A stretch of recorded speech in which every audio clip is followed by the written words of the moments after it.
Good afternoon. Welcome to the Utah Division of Water Resources Board meeting. Today is October the 8th. It is 1:01 p.m. My name is Blaine Ipson. I am chairman of the board. For starters, the state legislature recently changed some of its rules regarding COVID-19 and asked that we read the executive order. We are meeting virtually. I will read that right now. Executive Order 2020-5 from Governor Gary Herbert states, due to the COVID-19 pandemic and the ability of the virus to spread from person to person, Governor Gary Herbert has implemented a number of executive orders directing at controlling spread of the virus by minimizing face-to-face interactions. Public gatherings are strongly discouraged by the CDC, State of Utah, and local health departments since they facilitate face-to-face contact and pose an elevated risk for virus transmission. The Division of Water Resources and the Board of Water Resources Chair have determined that public gathering at board meeting presents a substantial risk to the health and safety of those who attend, and will conduct this meeting using a fully electronic format. This meeting format is authorized by a recent amendment to the Utah Code and executive order by Governor Herbert, and will be temporarily used in place of the in-person public meetings that usually occur. Anyone wishing to comment on the meeting's agenda topics or to observe the meeting may do so by logging on to the division's webpage, which is at www.water.utah.gov/comments/ where instructions and links are provided. So with that, again, we welcome everyone to our virtual board meeting. We will start off by doing a roll call of the board members present, starting with the Bear River. Charles Holmgren. Mr. Chairman, I am present. Weber River, Kyle Stevens. Mr. Chairman, here. Salt Lake area, Juliet Tennert. Present. Provo River, Wayne Anderson. Present. Green River, Randy Crozier. Present. Upper Colorado River, Norman Johnson. I'm present. Lower Colorado River, Jim Lemon. Present. And again, I am Blaine Ipson. I'm with the Sevier River. Director Adams, would you recognize others who are on this virtual meeting right now, please? Absolutely. Thank you, Mr. Chair. Looks like we have a couple phone numbers that have called in. One is a 435 and ends in 22. Not sure who that is. If you would like to. I recognize that one, Todd. That is Ed Bowler, so we're good there. I don't recognize the 00. 801 ending in 00. 00. Who is that? If you'll identify yourself, please. And in order to do that, you can hit *6 on your phone to unmute. I don't know if that might be Paul or Carmen. I don't believe it's either one of them. Anyway, we'll try to find that out for you. The others that are included are in attendance are Ben Marett, Brian Lemon, Candace Hassenjager, Carmen McDonald, Emily Lewis, Jake Sarago, Jacqueline Pacheco, Joe Williams, Kim Wells, Lane Jensen, Lindsay Russell, Marisa Egbert, Marty Bushman, Provo City, R. Jeffrey Davis, Randy Staker, Raymond Compton, Russell Hadley, Shalane DiBernardi, Shirley Slaw, Todd Stoneley, Tom Cox, and then we have our AV folks. Okay, looks like the 80100 is unmuted. Will you identify yourself, please? Kip Adams with West Porterville Irrigation Company. Thanks, Kim. Welcome. And that's the ones that are on here, and we welcome anybody else that's on the YouTube channel watching this live. So thank you so much for being here. Mr. Chairman, that's who's here. Okay, thank you very much, Director Adams. Again, as Director Adams indicated, if you're on a phone, if you use *6, you can mute or unmute your phone. If you're on a PC, laptop, computer, you can use the control key D, Control D, to mute and unmute your computer. And again, we request that you keep your phone or computer muted except for when you are speaking. We also request that when you do speak, that you identify yourself. That would be very helpful. Moving on to our agenda now. The first item on our agenda is the approval of the minutes. The board members have reviewed the minutes in our briefing meeting, noted a couple or three small changes on those. But board members, are there any discussions on any further discussions on the minutes? Mr. Chairman, this is Kyle Stevens. I will make a motion to approve the minutes of the last meeting. Let's hold off on that for just 1 second, Kyle. Okay. First, does anyone have any other questions or clarification on the minutes? Okay, that being the case, Randy Staker, were there any public comments received on the minutes? No, there were not. Okay, now we're ready to entertain a motion then to approve the minutes with the minor changes that were suggested. Mr. Chairman, Kyle Stevens, I'll make that motion. Okay, we have a motion. Do we have a second? Jim Lemon will second that, Mr. Chairman. Okay, we have a motion and a second. Before we take a vote on it, is there any further discussion or clarification needed on this item? Okay, then we'll do a roll call vote on approving the minutes. Bear River, Charles Holmgren. Mr. Chairman, I vote aye. Weber River, Kyle Stevens. Aye. Salt Lake, Juliet Tenner. Aye.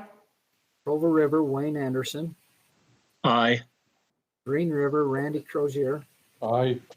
Upper Colorado River, Norman Johnson. I vote aye. Lower Colorado River, Jim Lemon. Aye. Okay, we've taken a roll call voting. The voting was unanimous. The minutes are approved. Thank you. Hey, Next Mr. Chairman, can I jump in real quick? If I don't correct this, I'll feel really, really bad.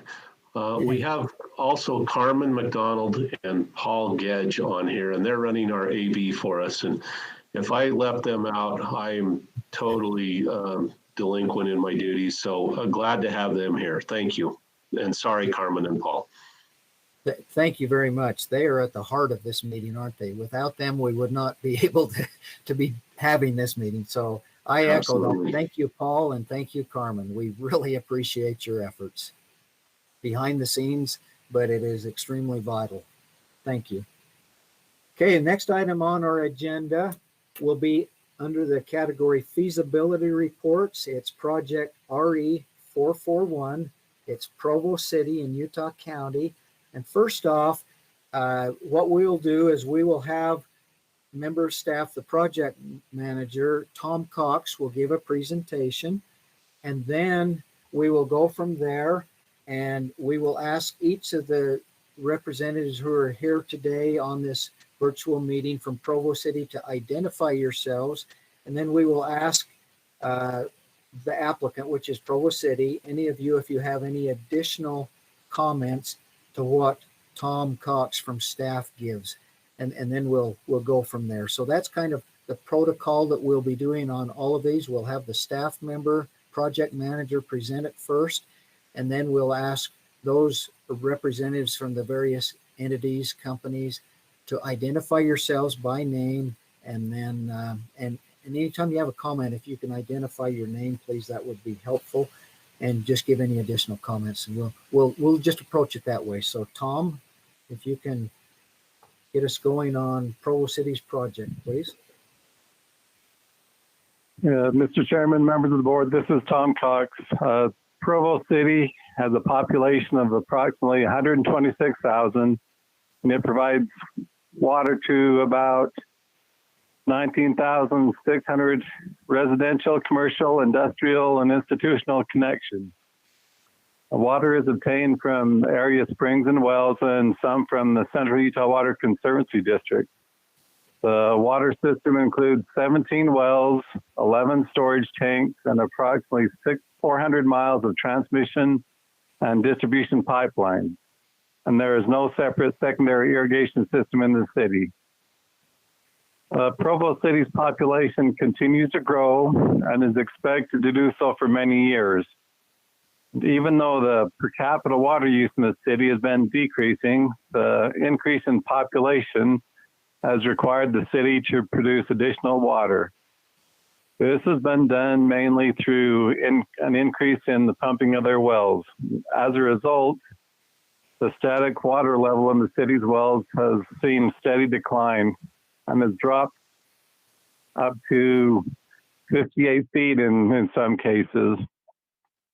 The city owns numerous water rights to the springs and wells and the Provo River, and it has no water treatment plant of its own, so its Provo River water rights are underutilized. The city is proposing a project to utilize part of its Provo River water rights in an aquifer storage and recovery project. The project is to pump the Provo River water up to Rock Canyon and discharge it there so it can infiltrate into the aquifer in which the city's wells draw. There will be a pump station on the Provo River, one on the Timpanogos Canal, and it'll be about 2.5 miles worth of pipeline from the pump stations up to Rock Canyon. It's anticipated that about 12,000 acre-feet of water will be pumped per year to help recharge the aquifer. The city is currently looking into other projects that they could utilize that would utilize the Provo River water rights also. And so these projects, such as the water treatment plant of its own, may be developed concurrently or back-to-back to this proposed project. Jacqueline, can you change the slide? The project benefits include helping the city to secure an additional water source, stabilize and improve water levels in the aquifer, and utilize part of its Provo River water rights. Jacqueline, thank you. The cost estimate for the project is been set at about $20,650,000. The city is approaching the Drinking Water Board for part of the funding, and the Drinking Water Board will be meeting on November 3rd on this project. They've also applied for a Water Smart grant of $750,000, which they'll hear the results of that application before the end of the year. And it's proposed that Water Resources provide up to $10 million of the project cost. Therefore, staff recommends the board authorize 48.4% of the project cost up to $10 million, and that the bonded indebtedness be returned at 1% interest over 20 years with annual payments of approximately $585,000, and that includes reserves. Mr. Chairman, members of the board, that's staff's report.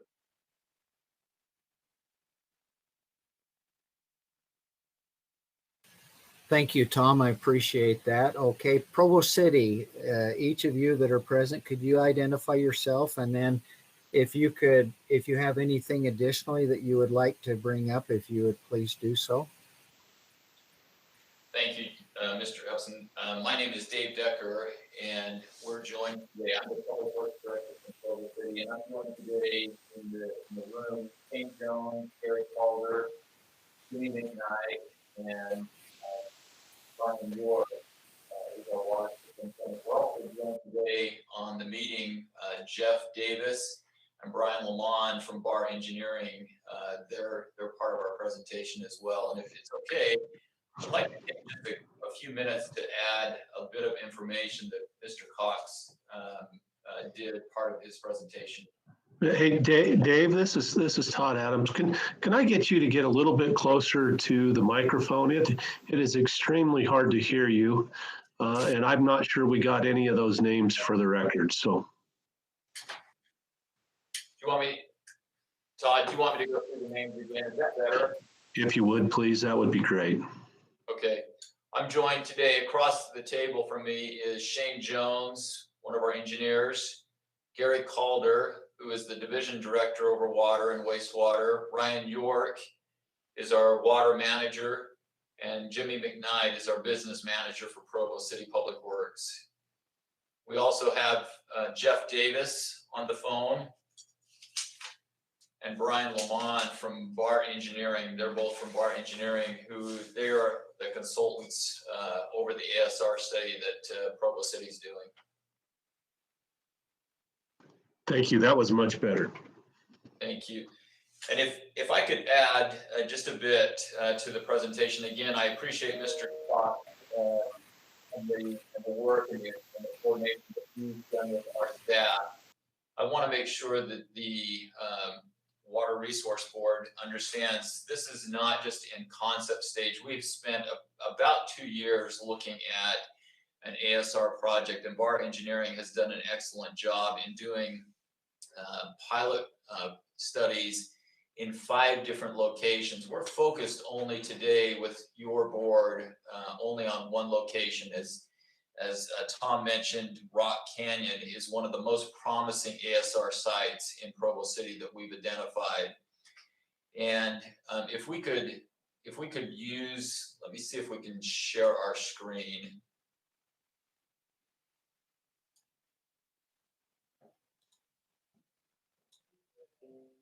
Can the board see that presentation? Yes. I can. Okay. Rock Canyon, as Tom mentioned, it's located in Provo City, about 2230 north on the very far east bench. It's a canyon, very popular, and it has stream flows during the winter runoff, spring runoff, but typically does not run year round. And we identified very early on, this is a very promising site for ASR. And in the spring of 2019, it's okay. In the spring of 2019, we found about 2,500 gallons a minute was seeping into the ground in about 2/3 of a mile from the mouth of the canyon, which is located near the right-hand side of this slide, down to what we call the Rock Canyon Park, and it's identified in the upper left-hand corner.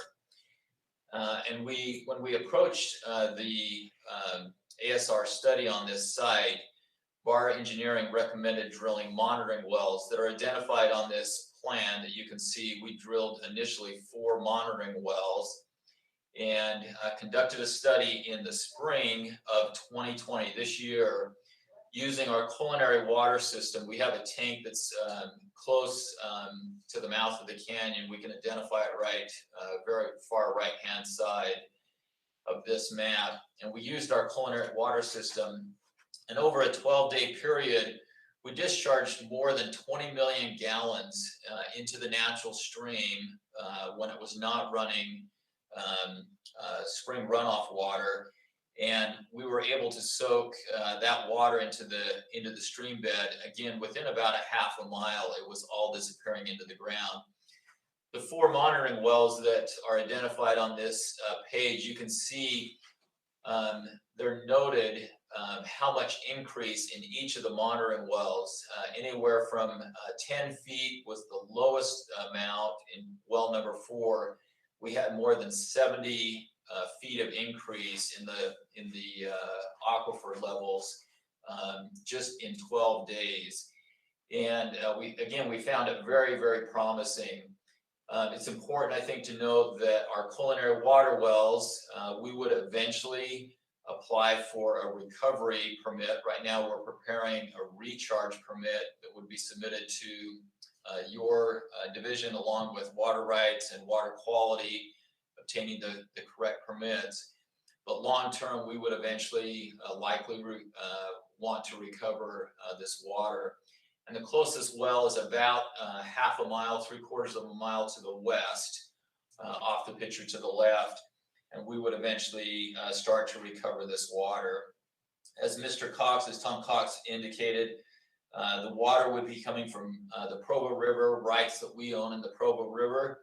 And this site, because of the elevation, it would need to be pumped to the mouth of Rock Canyon. And that's the primary reason for the application to the board. It's a fairly expensive project in the $20 million range. We are considering, I think it's important that the board know that we are considering a couple of other alternatives that would be built, other facilities that would be built in association with the pump station. And so we're closely coordinating with Bard Engineering and a couple of other consultants on some other facilities that you'd likely hear about in our next meeting. So I think with that, if there's any questions, we're happy to answer any questions that the board might have. Thank you. Appreciate that, Dave. Board members, do any of you have any questions that you would like to ask Representative of Provo City? Mr. Chairman, this is Kyle Stevens. Wanted to have a little further explanation on the information on the map where it says well number 1. If I'm reading that correctly, at 78 feet, you didn't have any change in the aquifer, but at 101 feet, you had 64 feet. Is that correct? So what happened in some of the locations, we drilled a shallow well and also a deeper well. And so what you're seeing in well number 1 location, we have 2 wells that are very close. They're about 10 or 15 feet apart.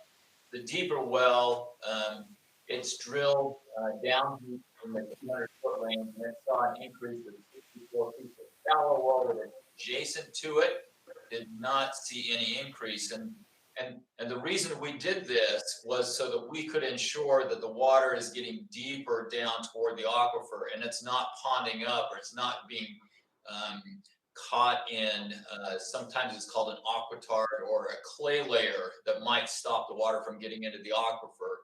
So that's the reason that you see 2 numbers there. And that's actually good information. We're not seeing it caught up high in the surface. Well, thank you for that explanation. Thank you. Good question. Any other questions by any of the board members?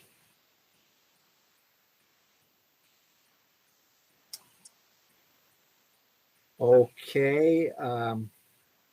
Randy Staker, were any public comments received on this project?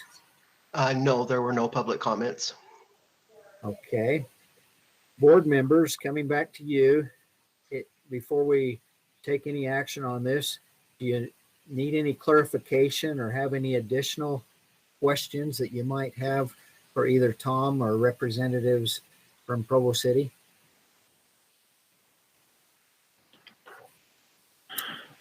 Okay, with that then, we will entertain a motion on this project. Mr. Chairman, this is Wayne Anderson, and I move that the board authorize 48.4% of the project cost up to $10 million and that the bonded indebtedness be returned at 1% interest over 20 years with annual payments of approximately $585,000, including reserves. Okay, thank you. We have a motion. Do we have a second? This is Norman Johnson. I'll second that. Okay, we have a motion and a second. Prior to taking a vote on this, is there any further clarification, questions, anything on the motion? If not, we will take a roll call vote then. Bear River, Charles Holmgren. Mr. Chairman, I vote aye on the motion. Weber River, Kyle Stevens. Aye. Salt Lake, Juliet Tanner. Aye. Clover River, Wayne Anderson. Aye. Green River, Randy Crozier. Aye. Upper Colorado River, Norman Johnson. I vote aye. Lower Colorado River, Jim Lemon. Aye. Okay, thank you. Through a roll call vote, the voting has been unanimous, approving the feasibility report of this project. Congratulations, Provo City. We appreciate your time today. It looks like an exciting, neat project. It'll be fun to watch how this progresses and see how it goes. Thank you, Dave, Gary, Shane, Ryan, John, Jimmy, Jeff, and Brian. Thank all of you for your input today and being here. And thank you, Tom. Thank you. Thank you so much, and thank you to your entire board. Thanks for your time today. Okay, thank you. Okay, now the next category on our agenda we'll move into is committal of funds. The first project on committal of funds is project RE432, and that is Davis and Weber County's Canal Company in Davis County. And first we'll hear from our staff project manager, Tom Cox, and then representatives from Davis, Weber County, if you're present, if you can identify yourself. So Tom? Actually, I just wanted to pipe in real quick. We got a message from Rick Smith from the company. He wanted to participate today by phone, but he is up near Hill Air Force Base and they're flying. So he said, will you please pass on my apologies and thank the board for helping us with funding. So, oh, okay, thanks. Thank you. Thank you. So it sounds like we'll have a presentation from Tom on this then. Tom? Yeah, this is Tom. In April, the board authorized a project. Oh, Jacqueline, can you change the slide? There we go. Thank you. In April, the board authorized a project to enclose approximately 3,400 feet of deteriorating lined and unlined canal and replace about 2,900 feet of corroding steel pipe with concrete box culvert. You can see on the map the red areas. Those are the proposed canal enclosure and improvement areas. Bids have been opened for phase one of the project, which is most of the area along I-15 there. And it's anticipated that construction will start in a few weeks after water is taken out of the canal. The cost estimate and sharing remain as authorized back in April, and staff recommends the board commit 57.4% of the project cost up to $3,444,000, and that the project be purchased at 1.49% interest over 30 years with annual payments of approximately $143,300. And that's staff's report.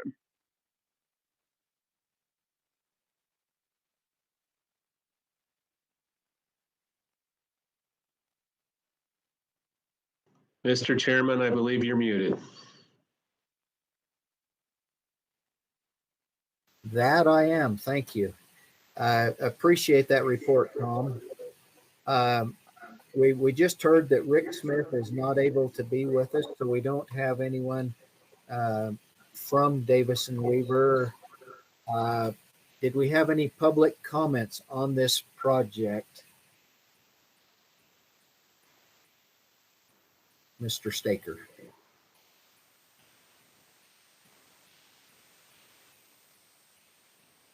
Am I muted again? No, you're not. Randy, are you there?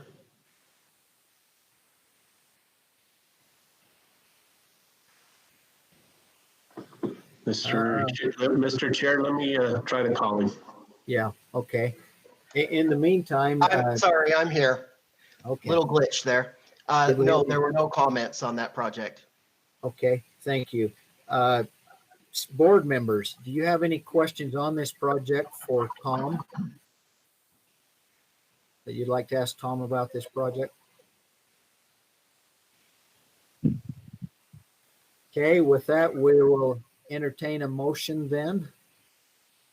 Mr. Chairman, this is Kyle Stevens. I would make the motion that the board commit 57.4% of the project cost up to $3,444,000, and that the project be purchased at 1.49% interest over 30 years with annual payments of approximately $143,300. Okay, thank you. So we have a motion. Do we have a second on this motion? This is Randy. I'll second it.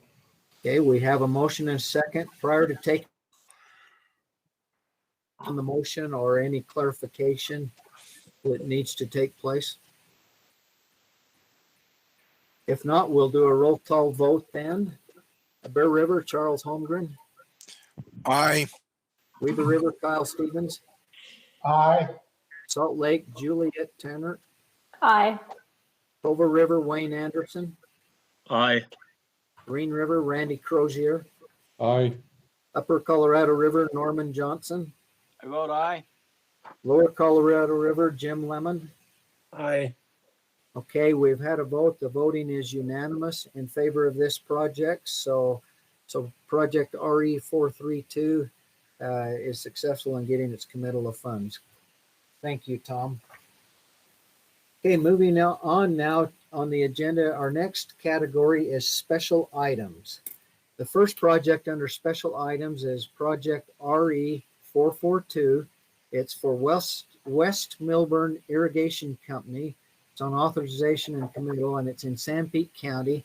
And our staff member is Marisa, will give a presentation. She's the project manager over this. She'll give a presentation.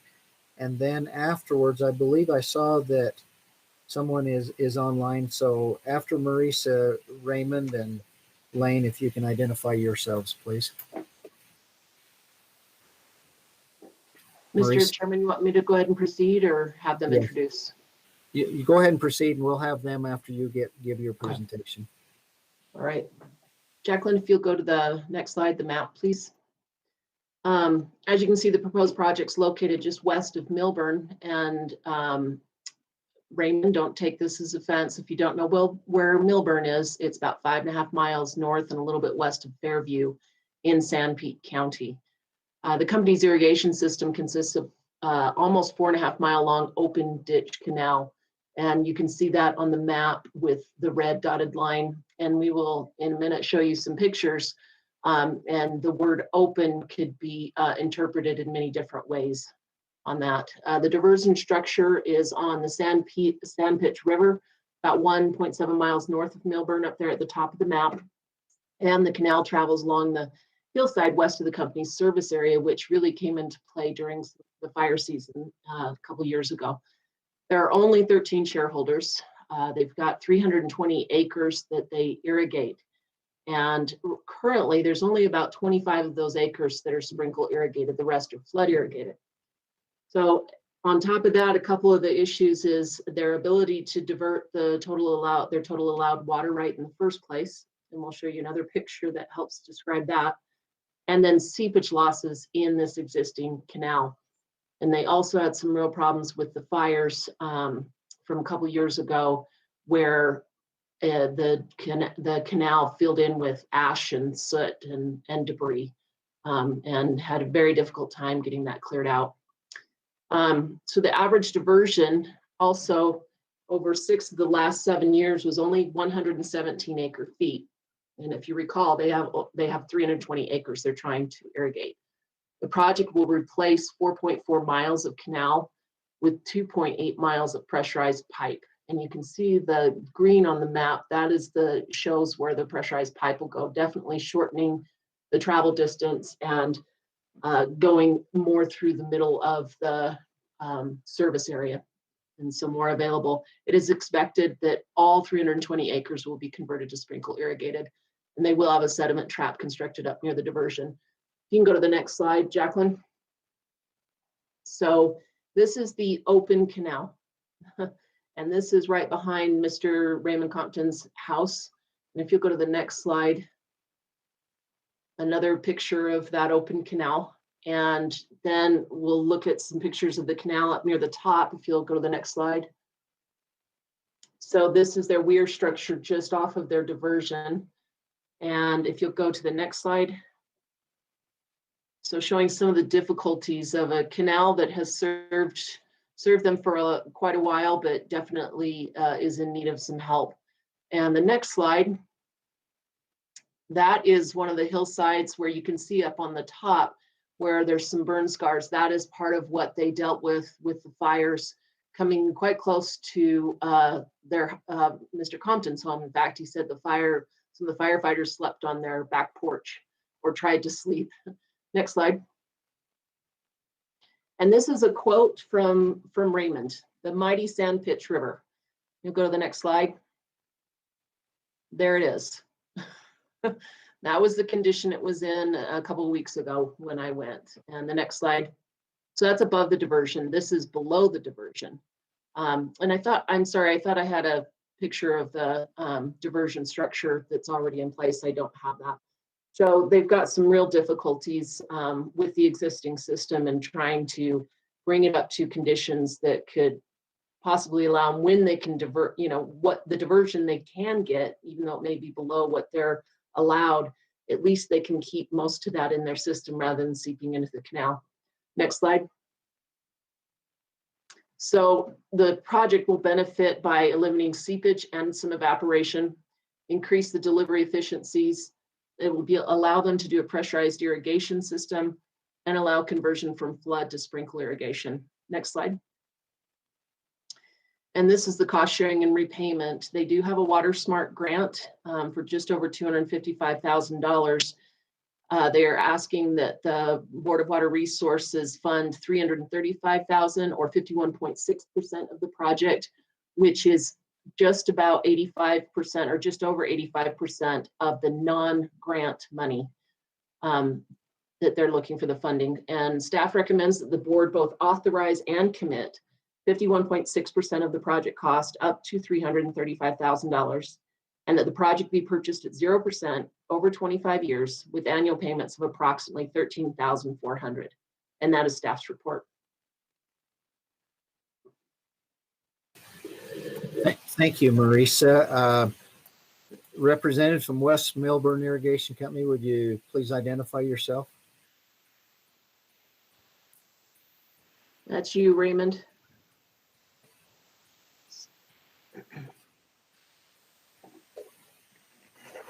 Okay, got me unmuted now. Hi, Mr. Chairman and Board, Raymond Compton, Secretary Treasurer of the West Milburn Irrigation Company. This is Lane Jensen with Francis Civil Engineering, and we are assisting the West Milburn Irrigation Company on this project.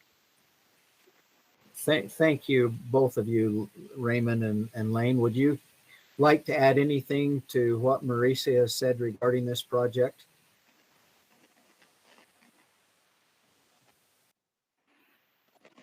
I think Marisa's Lane, go ahead. Oh, I was going to say I felt Marisa did a good job of presenting the project. Yes, terrific. The pictures were great. I was up there with her when she took them. I just want to emphasize that even though our irrigation period goes from April 1st to October 15th, in the 15 years that I've lived here, only once have we been able to have water in the ditch through August. Most years, there's no water in the river to divert by the end of July, sometimes by the beginning of July. By having a turn system, which is the only way we can run it with an open ditch, depending on when we run out of water and where we are in the turn cycle, which is a 14-day, 2-week cycle, some of our property owners don't get the full benefit. In other words, if water runs out at the end of a turn cycle, everybody had a turn. If it runs out 2 people into a turn cycle, everybody downstream gets 0 benefit, while those at the top of the ditch get 100% of the benefit. So this pipeline will make, besides having more usable water, will be much more fair to every property owner.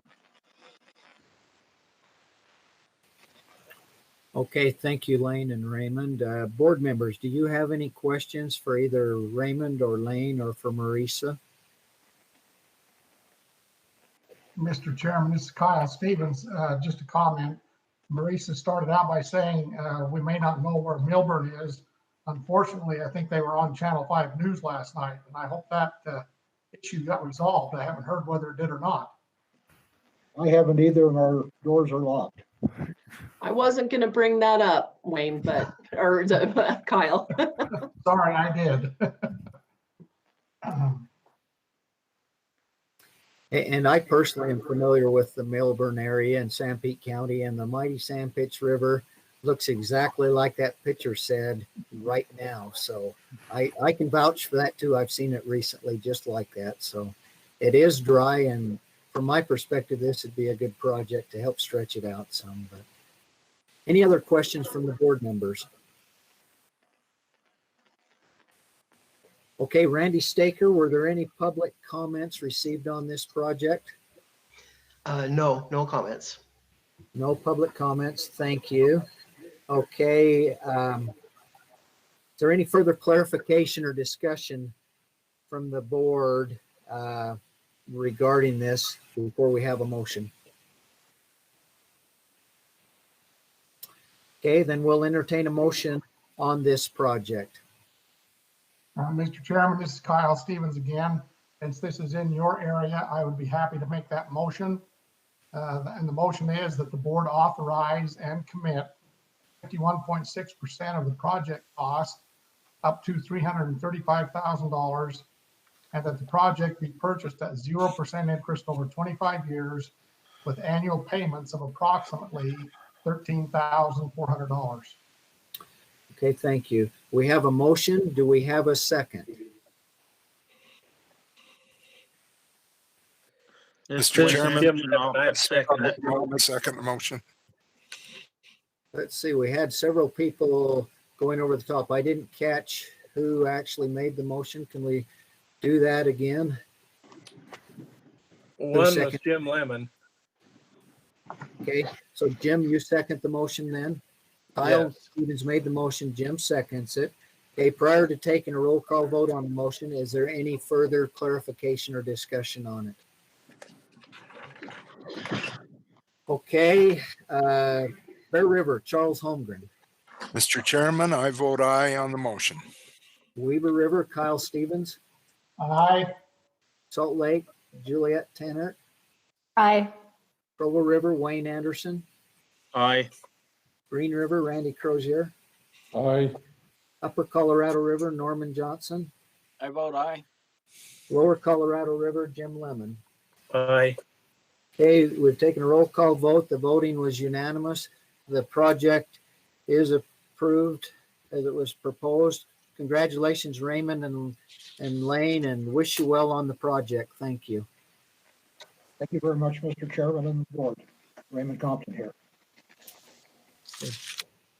Okay, next item on the agenda under special items is project RC046.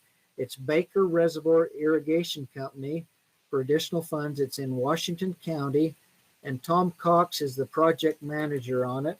So Tom, if you will give the presentation on it, and I know that someone's there, that after you give your presentation, Tom, we'll have Mr. Bowler identify himself. Okay. This is Tom Cox again. Mr. Chairman, members of the board, Baker Dam was built to impound waters of the Santa Clara River to provide irrigation water to farm ground in and around the towns of Gunlock, Vail, and Central in Washington County. It is a high hazard dam, as rated by the Division of Water Rights. And in 2013, the board committed funds for a project to slip line the outlet conduit and construct new outlet structures. That work has been completed, and now the work of phase 2 is underway. Board committed funds in 2019 to finish off the minimum standards upgrade work, which includes replacing the spillway, constructing a parapet wall along the crest, and installing tow drains. When the bids were opened, they came in higher than expected. The work on the dam was delayed a year, so it's been a year since that cost estimate was made, and so there becomes necessary to ask for more funding from the board. So the project cost estimate has increased by $650,000, and so the staff recommends the board commit an additional $585,000 as a grant and $65,000 as a loan, and amend the agreements to state that the board will provide 90% of the project cost up to $3,915,000 as a dam safety grant, and 10% of the project cost up to $435,000 as a loan, with the balance to be returned at 0% interest over 25 years, with annual payments of approximately $17,000. Just like to mention that the project is under construction. The old spillway has been removed, and they're working towards completing all the improvements. Mr. Chairman, members of the board, that's staff's report. Thank you, Tom. Okay, representatives from the Baker Reservoir Company, if you would identify yourself, please, and if you have anything to add to that, what Tom gave us, if you would like to add anything to it, please do so. This is Ed Bowler. Just that we really appreciate the help that we've got from the Board of Water Resources, the Baker Reservoir. Without that, in the last 3 years, would have maybe a half a season of water. So it's very important, not only for our irrigation, but recreation as well. And so we appreciate all that's been done on our behalf. So we appreciate all that's been done. Thank you. Thank you, Ed. I just had a personal question. How are you related to Leon Bowler? First cousin to Leon. Yeah, I knew Leon well. Good man. Yep. Good guy. Yeah. Okay, board members, do you have any questions for either Ed or for Tom regarding this project?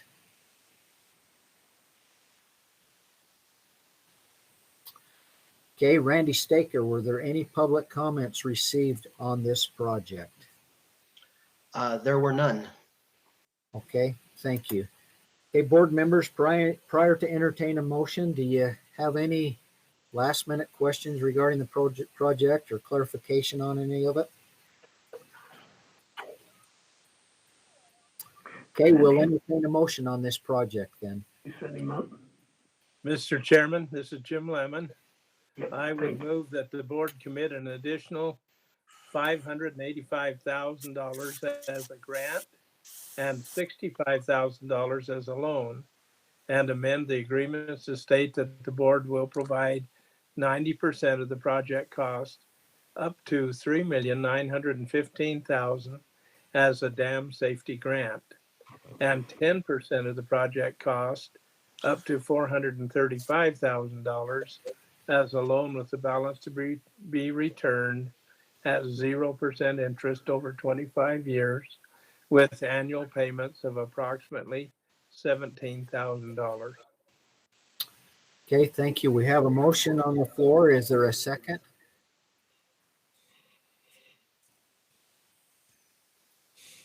Mr. Chairman, Kyle Stevens, I'll second that. Okay, we have a motion and a second then. Prior to taking a vote on this motion, is there any further clarification or discussion on it from the board? Okay, if not, we will take a roll call vote. Bear River, Charles Holmgren. Mr. Chairman, I vote aye. Weber River, Kyle Stevens. Aye.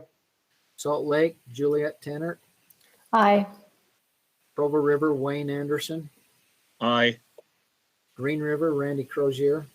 Aye. Upper Colorado River, Norman Johnson. I vote aye. Lower Colorado River, Jim Lemon. Aye. Okay, we've had a roll call vote. The voting is unanimous in favor of approving this. So congratulations, Ed, and we wish you luck and success on the project, and hopefully it goes well for you. Thank you. Unmuted yourself. Thank you very much. We appreciate all you've done. Thank you. Okay, next item on our agenda under special items is project RC064. It's Sevier Valley Canal Company requesting additional funds. It's in Sevier County, and the project manager from staff is Tom Cox. So Tom, if you'll give us a presentation on this, please. Yeah, this is Tom Cox. Mr. Chairman, members of the board, Sevier Valley Canal Company owns and operates Three Creeks Dam, which is located about 10 miles northwest of the community of Sevier in Sevier County. The purpose of the project is to line the leaking corrugated metal outlet pipe of Three Creeks Dam as part of the necessary dam safety upgrades. Bids were recently opened and they came in significantly higher than expected. So the company is requesting additional funds from the board for the project. Jacqueline, could you change the slide?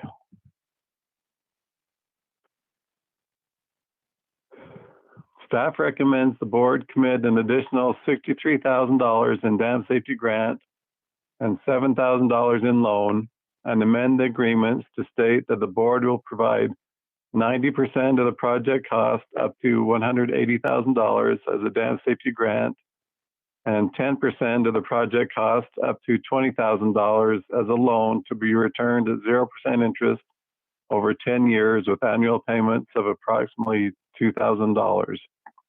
And that's staff's report. Thank you, Tom. Appreciate that. Is anyone from Sevier Valley Canal Company online today? I don't, on the summary I have, I don't show that anybody's online, but is anybody from representing the company online right now?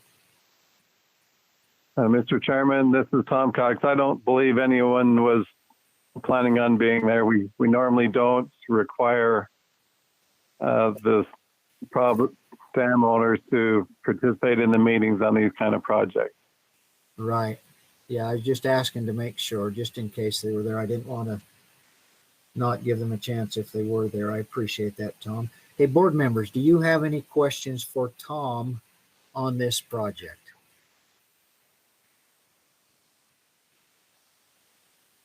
Hey, Randy Staker, were there any public comments on this project? No, there were not. Okay, thank you. Board members, prior to entertaining a motion, do you have any questions or clarification that just popped into your minds you'd like to ask? Okay, if not, we'll entertain a motion on this project then. Mr. Chairman, this is Norman Johnson. I would make a motion that the board commit an additional $63,000 in dam safety grants and $7,000 in a loan, and amend the agreements to state that the board will provide 90% of the project cost up to $180,000 as a dam safety grant, and 10% of the project cost up to $20,000 as a loan to be returned at 0% interest over 10 years with an annual payment of approximately $2,000. Okay, thanks, Norm. Is there a second on the motion? This is Wayne Anderson. I'll second it. Okay, so Wayne Anderson seconded the motion. We've got a motion and a second. Prior to taking a vote on it, any questions or clarification on the motion? If not, we'll take a roll call vote. Bear River, Charles Holmgren. Mr. Chairman, I vote aye. Weber River, Kyle Stevens. Aye. Salt Lake, Juliet Tenner. Aye. Provo River, Wayne Anderson. Aye. Green River, Randy Crozier. Aye. Upper Colorado River, Norman Johnson. I vote aye. Lower Colorado River, Jim Lemon. Aye. Okay, the voting by roll call has been unanimous in favor of this project. So congratulations. Thank you, Tom. We'll move on to the next item under special projects then. Special items. It's project RE368. It is Rock Point Canal and Irrigation Company. It's proposed to modify some terms on that. It's in Uintah County. So Tom Cox is the project manager on this one also. So Tom, if you can give us a presentation, please. Okay, thank you, Mr. Chairman. Jacqueline, can you change the slide? Thank you. In May 2017, the board committed $615,000 for a project to replace 5 miles of canal and ditches with pipe, which was substantially complete in 2019. You can see by the map that the project is north of Vernal and just south of Spinnaker Reservoir. Water users have seen benefit from the project, but not to the extent initially estimated, and they are struggling to come up with the necessary assessment to make the annual payment to the board. The payment was based on an estimated project net annual benefit, which primarily consists of the project, the water users saving water, and that water is put onto the fields and they get an increased crop yield. And we estimated that and used a price of a ton of hay at that time of $170 per ton. In actuality, the water users are not getting that much for their hay. It's more like an average of $150 a ton. Therefore, the net annual benefit of the project is less than we originally based the annual payment on.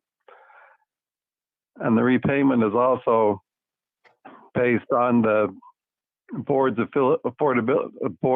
cost share percentage, which has also gone down. So based on those two issues, and the applicant is also requesting that the project purchase period be extended from 20 to 30 years.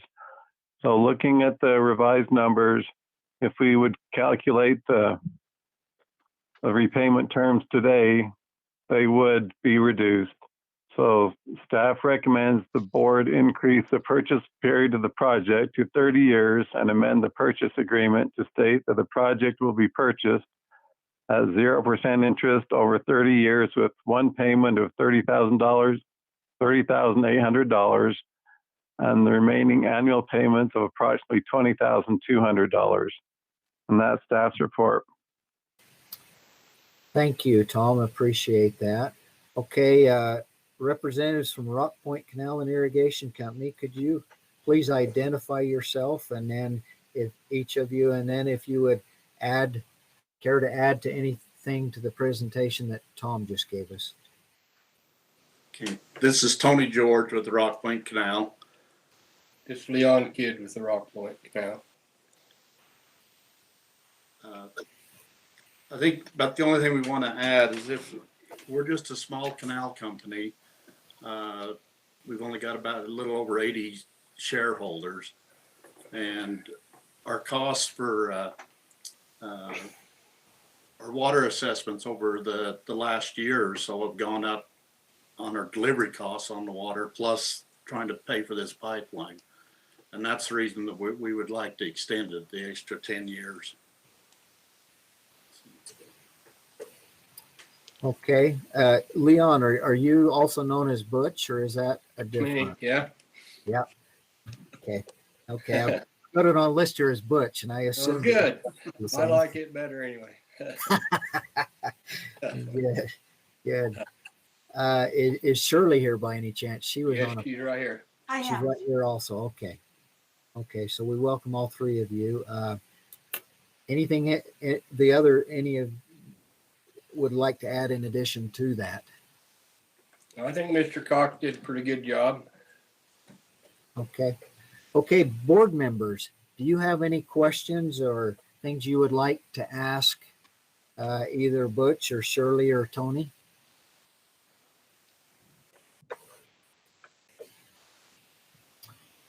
Okay, Randy Staker, were any public comments received on this project? No, there were not. Okay, thank you. Okay, board members, prior to making a motion, any thoughts come into mind? Any questions, clarifications, anything before we have entertain a motion on this project? Okay, we'll entertain a motion then on this project if somebody would like to make a motion. Mr. Chairman, I move the board increase the purchase period of the project to 30 years and amend the purchase agreement to state that the project will be purchased at 0% interest over 30 years with one payment of $30,800 and remaining annual payments of approximately $20,200. Okay, thank you. Motion was made by Randy. Do we have a second on the motion? Mr. Chairman, this is Jim Lemon. I'll second the motion. Okay, we have a motion and a second on the motion. Prior to taking a vote on it, any further discussion, clarifications on the motion? Okay, we will take a roll call vote then. Bear River, Charles Holmgren. Mr. Chairman, I vote aye. Weber River, Kyle Stevens. Aye. Salt Lake, Juliet Tanner. Aye. Provo River, Wayne Anderson. Aye. Green River, Randy Crozier. Aye. Upper Colorado River, Norman Johnson. Aye. Lower Colorado River, Jim Lemon. Aye. Okay, we've had a roll call voting and the voting was unanimous in favor of this project. The terms of it. Congratulations, Butch, Shirley, and Tony, and we wish you well with your project. Thank you. Thank you, guys. Appreciate you. Okay, moving to our next item on the agenda under special items. It is project 401. It's West Porterville Irrigation Company, proposed to modify some terms. It's in Morgan County. And the staff project manager for this project is Ben Marett. So Ben, if you will give us the presentation on this project, we would appreciate it, Ben. Sure thing. Jacqueline, if you could advance the slide. In October 2018, the board committed $996,000 to assist the West Porterville Irrigation Company with the installation of approximately 25,000 feet of pressurized irrigation pipe, also to enlarge the settling pond and install a micro hydropower pressure reducing valve. Next slide, please. The micro hydro valve and the pipeline have been installed, and the applicant expects the pond to be completed by spring 2021. The pipeline and micro hydropower PRV were completed under budget. An updated project cost estimate puts the total project cost at $2,142,000, which includes a $1 million Water Smart grant. The original cost was $2,364,000, and so the updated estimate represents a $222,000 decrease. When funds were committed to the project, the applicant intended to contribute a larger cost share percentage to the project. At this time, the applicant is requesting that the board decrease the committed funds to be consistent with the most up-to-date cost estimate and increase the board's cost share percentage to be consistent with an 85-15 cost share. So staff recommends that the board reduce the committed funds by $25,000 and amend the purchase agreement to state that the board will provide 45.3% of the project cost, up to $971,000, and that the project be purchased at 0% interest over 30 years with annual payments of approximately $32,400. That's staff's report.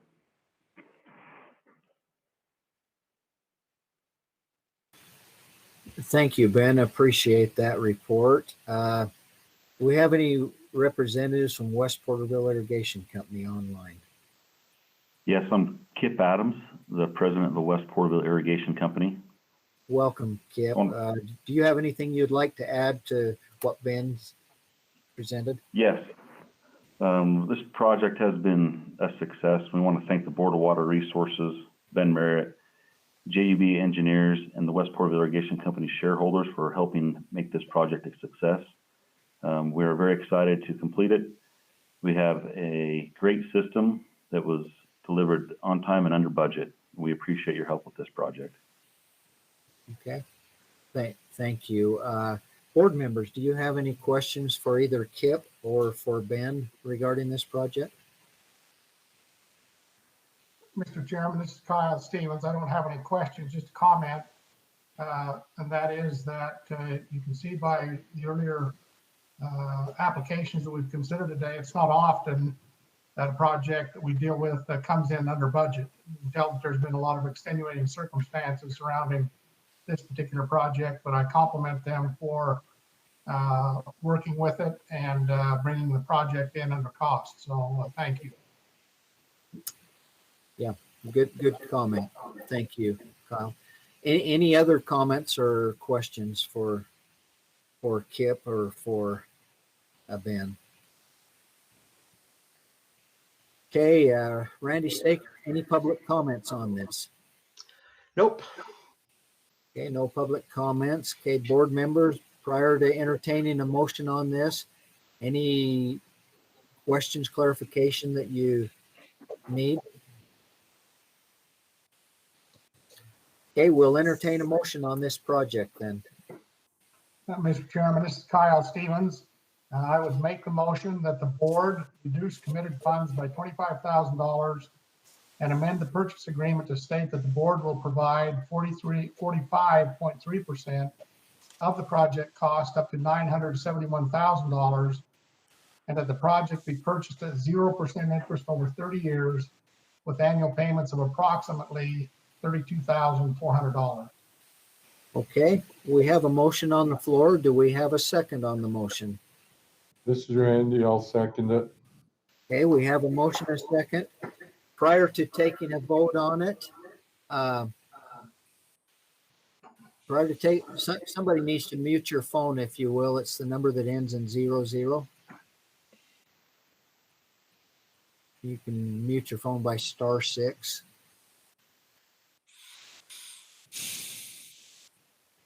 Okay, good. Thank you. Okay, so we have a motion and a second. Prior to taking a vote on this motion, any last minute clarification or questions on the motion? Okay, we'll take a roll call vote then. Bear River, Charles Holmgren. Mr. Chairman, I vote aye. Weber River, Kyle Stevens. Aye. Salt Lake, Juliet Tanner. Aye. Provo River, Wayne Anderson. Aye. Green River, Randall Crozier. Aye.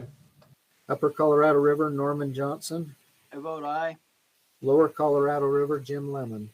Aye. Okay, we've taken a roll call vote. The voting has been unanimous in favor of approving this. Congratulations, Kip, and we wish you well in wrapping the project up. Thank you very much.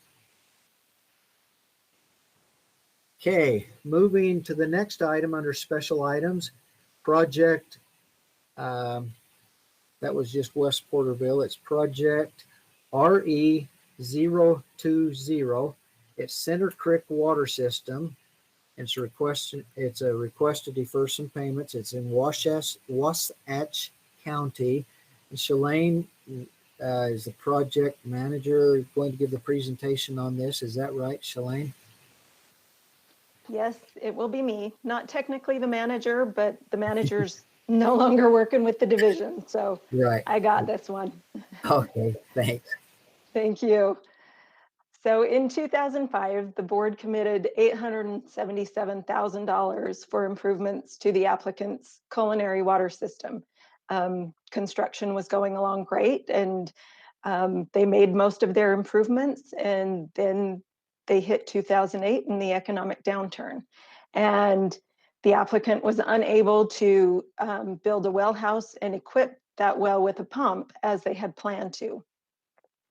So for several years, they've been working to save up, and they now have a a design and most of the funds to complete this funding or complete this project. And so at this point, they are asking the board if they'd be willing to defer their remaining payments for 1 year and forgive the interest for the past year, so that they're able to use those funds to finish this project. And regular repayments would start back up again next year. They have made all of their payments. They are current. They don't owe late fees. They've always made their payments to the board.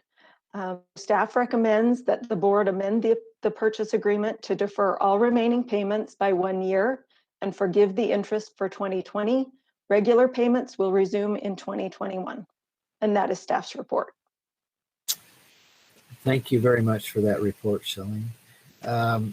Representatives from Center Creek Water System, I show that maybe Kevin Sweat is with us. Are you with us, Kevin, or anyone else from the applicant? Yes, I'm here. Okay. Do you have anything? Yeah, Kevin, do you have anything you'd like to add to the report that was just given? Not necessarily, other than we're just trying to get this accomplished without having to get any other type of a loan or any additional help. We've been setting money aside, obviously, which is difficult. But with this, if we could defer this, that will give us enough to complete this project. It's ready to start the well house and setting the pump. We've been through all the preliminary work and it's ready to go. And this would just enable us to do that without getting another loan or asking for help, and still having a few $1,000s in contingencies just in case. Okay, thank you, Kevin. Board members, do you have any questions you'd like to ask Kevin or Shalene on this?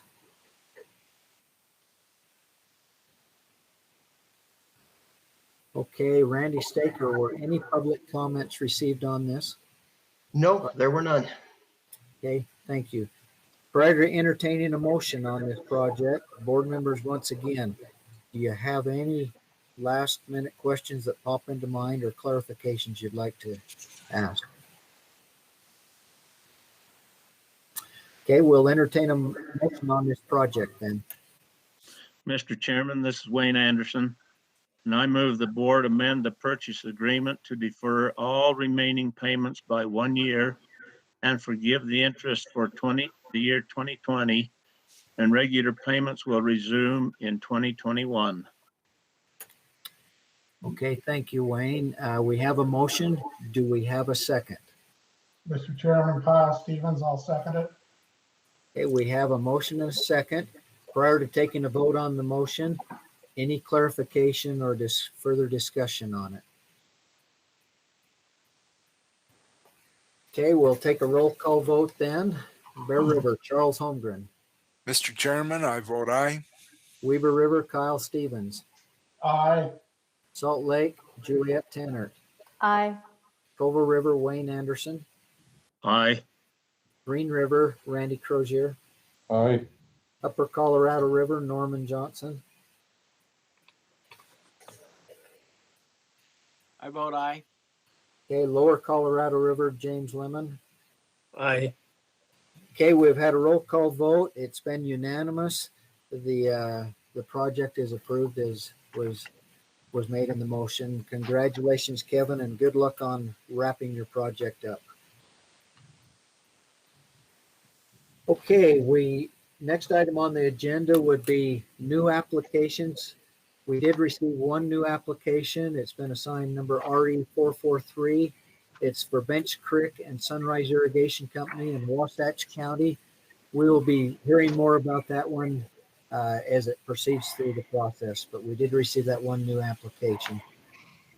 Next item on the planning on the thing, if we could ask whoever the cell phone that ends with a 18 to maybe mute your phone, please. There's some background noise. There we go. Thank you. Next item on the agenda will be a planning report. It's on cloud seeding report. Jake from staff is going to give that. So Jake, take it away.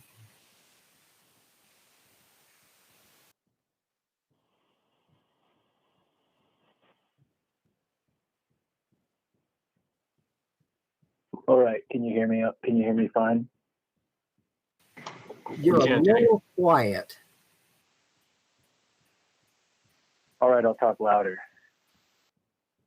Let's see.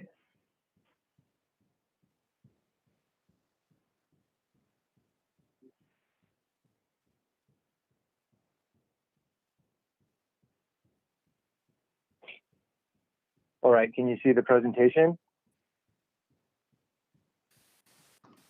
We can only see a part of it with your notes. Ah, okay.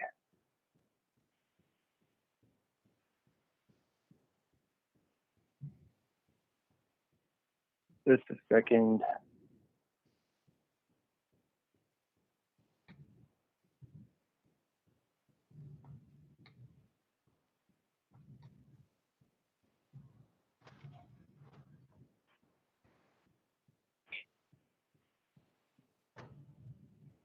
There you go. Thank you. All right, thanks, Todd. Mr. Chairman and members of the board, thanks for having me today to give a report on cloud seeding activities that happened during the last winter. I apologize for not having a camera, though that may be a blessing to some of you. Okay. First, I'll just give kind of an overview of the entire statewide program and describe some of the activities that occurred this last season and an evaluation of what the benefit was from the cloud seeding activities. I'll describe what the contributions from the lower basin states and the Colorado River watershed, and then I'll also present the budget. Of course, I'll entertain any questions you have about the program or about how cloud seeding works or any questions you have.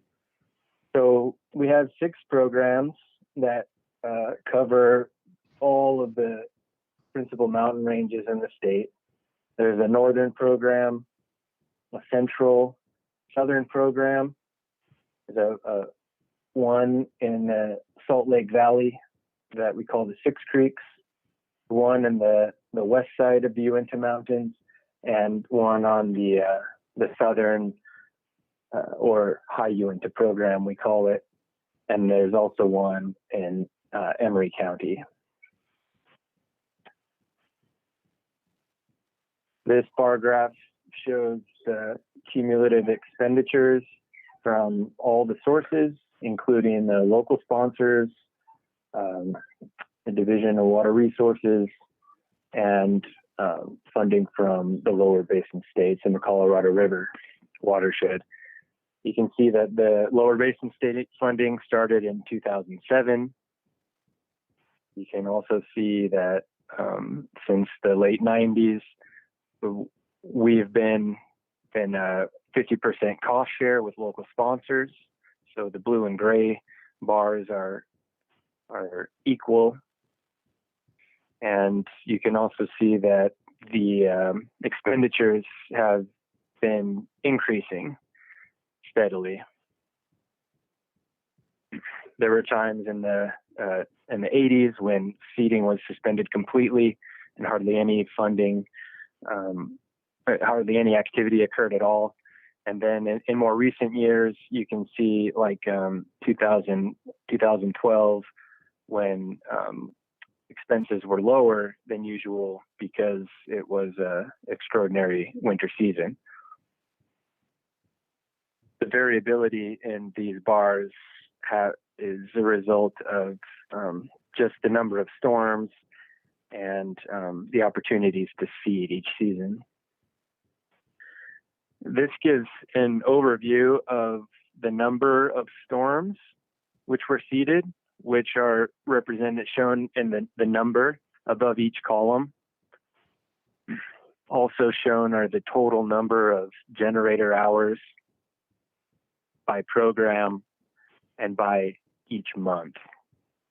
So the central southern area always has the highest number of generator hours. That's because it covers an extremely large area and has the highest number of generators in operation. This year, so our short-term memory might say this year has been bad. The winter was good. It was above average in some places and average across most of the state. And in November, it began really, really dry. In southern Utah, had a record long dry spell. That dry spell was ended in November, late November. And some areas, some of the storms that came through the southwestern Utah in late November had 3 times the normal amount of snowfall that we usually see in November. December also was wet in the southwest and just about normal everywhere else. Into January, it was dry in the southwest. It was wet in the north and normal elsewhere. February was dry statewide, though in the beginning of the month there were some big events, which there were 2 big events in February. So you can see here nearly 2 events were seeded in every area.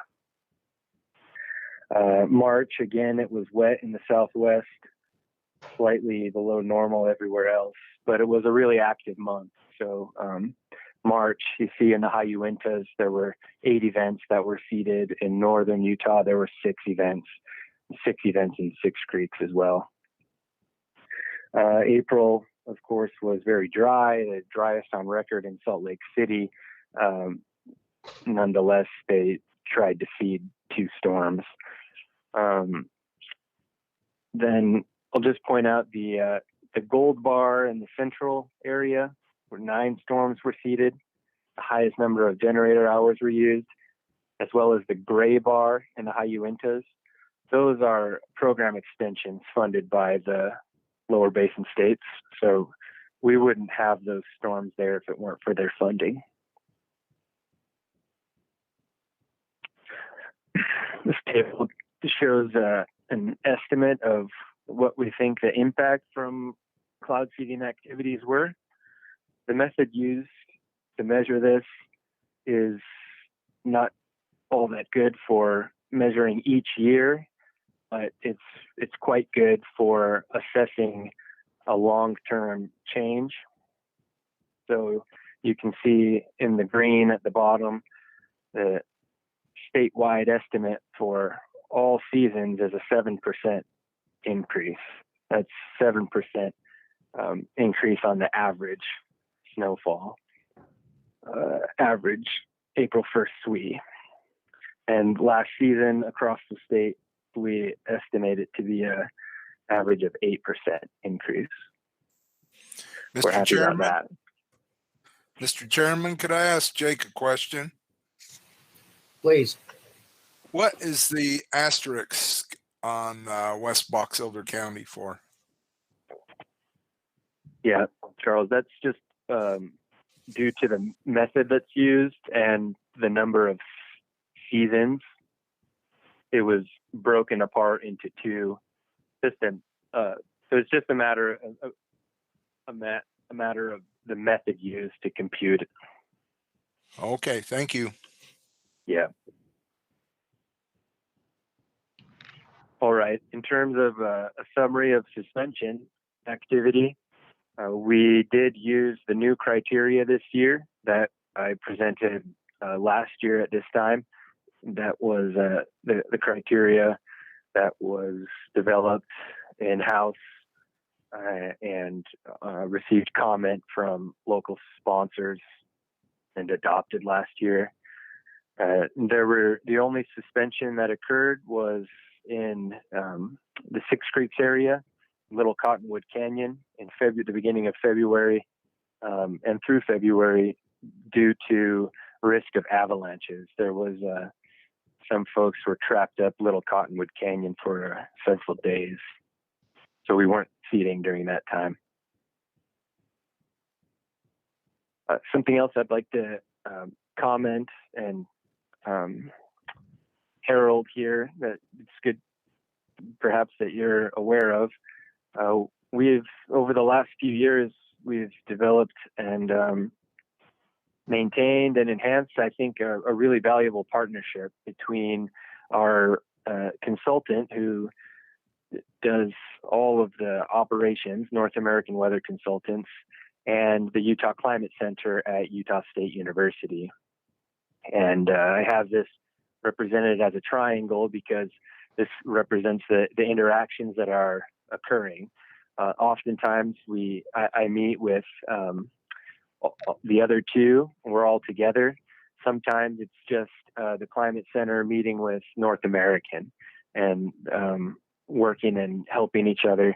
It's very advantageous to have sort of a private or a private consultant who's doing the operations and have them working with the state regulator and also a kind of an independent university research branch.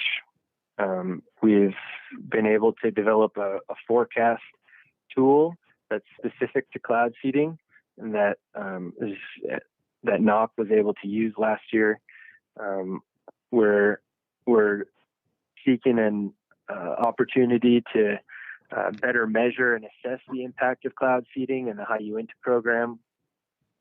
A scientific journal article was published about cloud seeding in Utah with authors from all three entities. We've all been working on a program improvement feasibility study for the High Uintahs, and that's led to us getting a remote generator in the High Uintah program. And so a lot of good things are happening there. This table gives a breakdown of costs from last year. And so I have it broken down by area, and then some additional expenditures not necessarily related to an individual area near the bottom. The costs are split. You can see 50-50 between the local sponsor and the board or division. There's a Utah total, and then a contribution from the lower basin states. So the total cost for Utah was $523,690. The lower basin states contributed almost $200,000, a total of $723,000.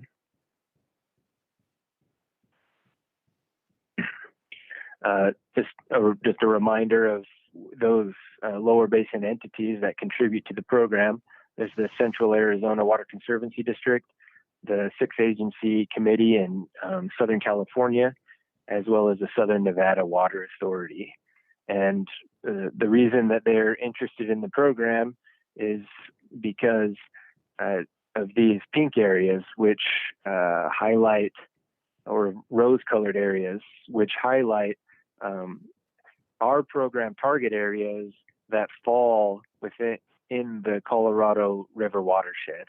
So there are portions of our program areas in southern and central, and the entire High Uintah target area falls within the Colorado River watershed. So they're interested in, of course, in getting as much water as possible, not only into the Colorado River, but also water for our users. And the kind of things that their funding is used for is to extend the cloud seeding season in the central and southern program. That's the first 2 weeks of November, as well as an additional month at the tail end of the season. And they also fund the entire month of November in the High Uintah program. They paid for additional propane in the Emory program, which allows them to run their generators longer and target more storms than they normally would. They've in the past they've funded the calibration, maintenance, installation, analysis, and reporting of several instruments, as are ice detectors and radiometers, which assist the operators and the cloud seeding consultant to do a better job and to really be as efficient as possible. So this table shows the funding that the lower basin states have approved for this coming season, the 2020-2021. That's again the program extensions. They'll be funding 2 icing rate meters instead of 3, which they normally do, and placement of a purchase and placement of a remote generator in the high Uintah area. So despite the economic troubles that they've had, they're still contributing $213,000 to our program. And so that's my report and presentation. Lastly, we have this request for funding. The staff recommends that the board commit up to $200,000 for the 2020-2021 operational cloud seeding program, with a maximum state cost share of 50% with local sponsors. So if there are any other questions, I'll take them. Thank you, Jake. Does staff have any, or does the board have any questions for Jake on this information he presented? Mr. Chairman, this is Charles Holmgren, and I'm an unabashed supporter of cloud seeding in the Bear River Basin. And I'd like to point out that the value of this can greatly enhance flows into the Great Salt Lake for the preservation of Great Salt Lake. I find it interesting that the lower basin states contribute as much as they do for the Colorado River, and find it interesting that they expand the cloud seeding season. Last November, we observed here in the Bear River Basin, our heaviest snowfall came in late November, and so we missed the opportunity to seed that particular storm. So I just think there's a lot of good that comes out of it when you have other states supporting it in the lower Colorado, as well as the absolute enthusiastic approach for cloud seeding in the state of Idaho. I'm very supportive of the program. Thank you, Charles. Appreciate that. Any other board members have any questions or comments on this? Randy Staker, were any public comments received on this part of our agenda? No, there weren't. Okay, there were not. Okay. The board has specifically been asked to decide if we're willing to come up with continued support for this program. Charles has indicated his support for it. Anyway, I guess at this time we would entertain a motion from the board if you feel so inclined on. Mr. Chair, I'll make that motion. Okay, if you can phrase the motion then, Juliet. Yeah, that's great. I move that our board commit up to $200,000 for the 2020-2021 operational cloud seeding program with a maximum state cost share of 50% with local sponsors. Thank you, Juliet. We have a motion. Do we have a second? It's Randy, I'll second it. Okay, we have a motion and a second. Prior to taking action on this motion, is there any discussion, clarification anyone has on this?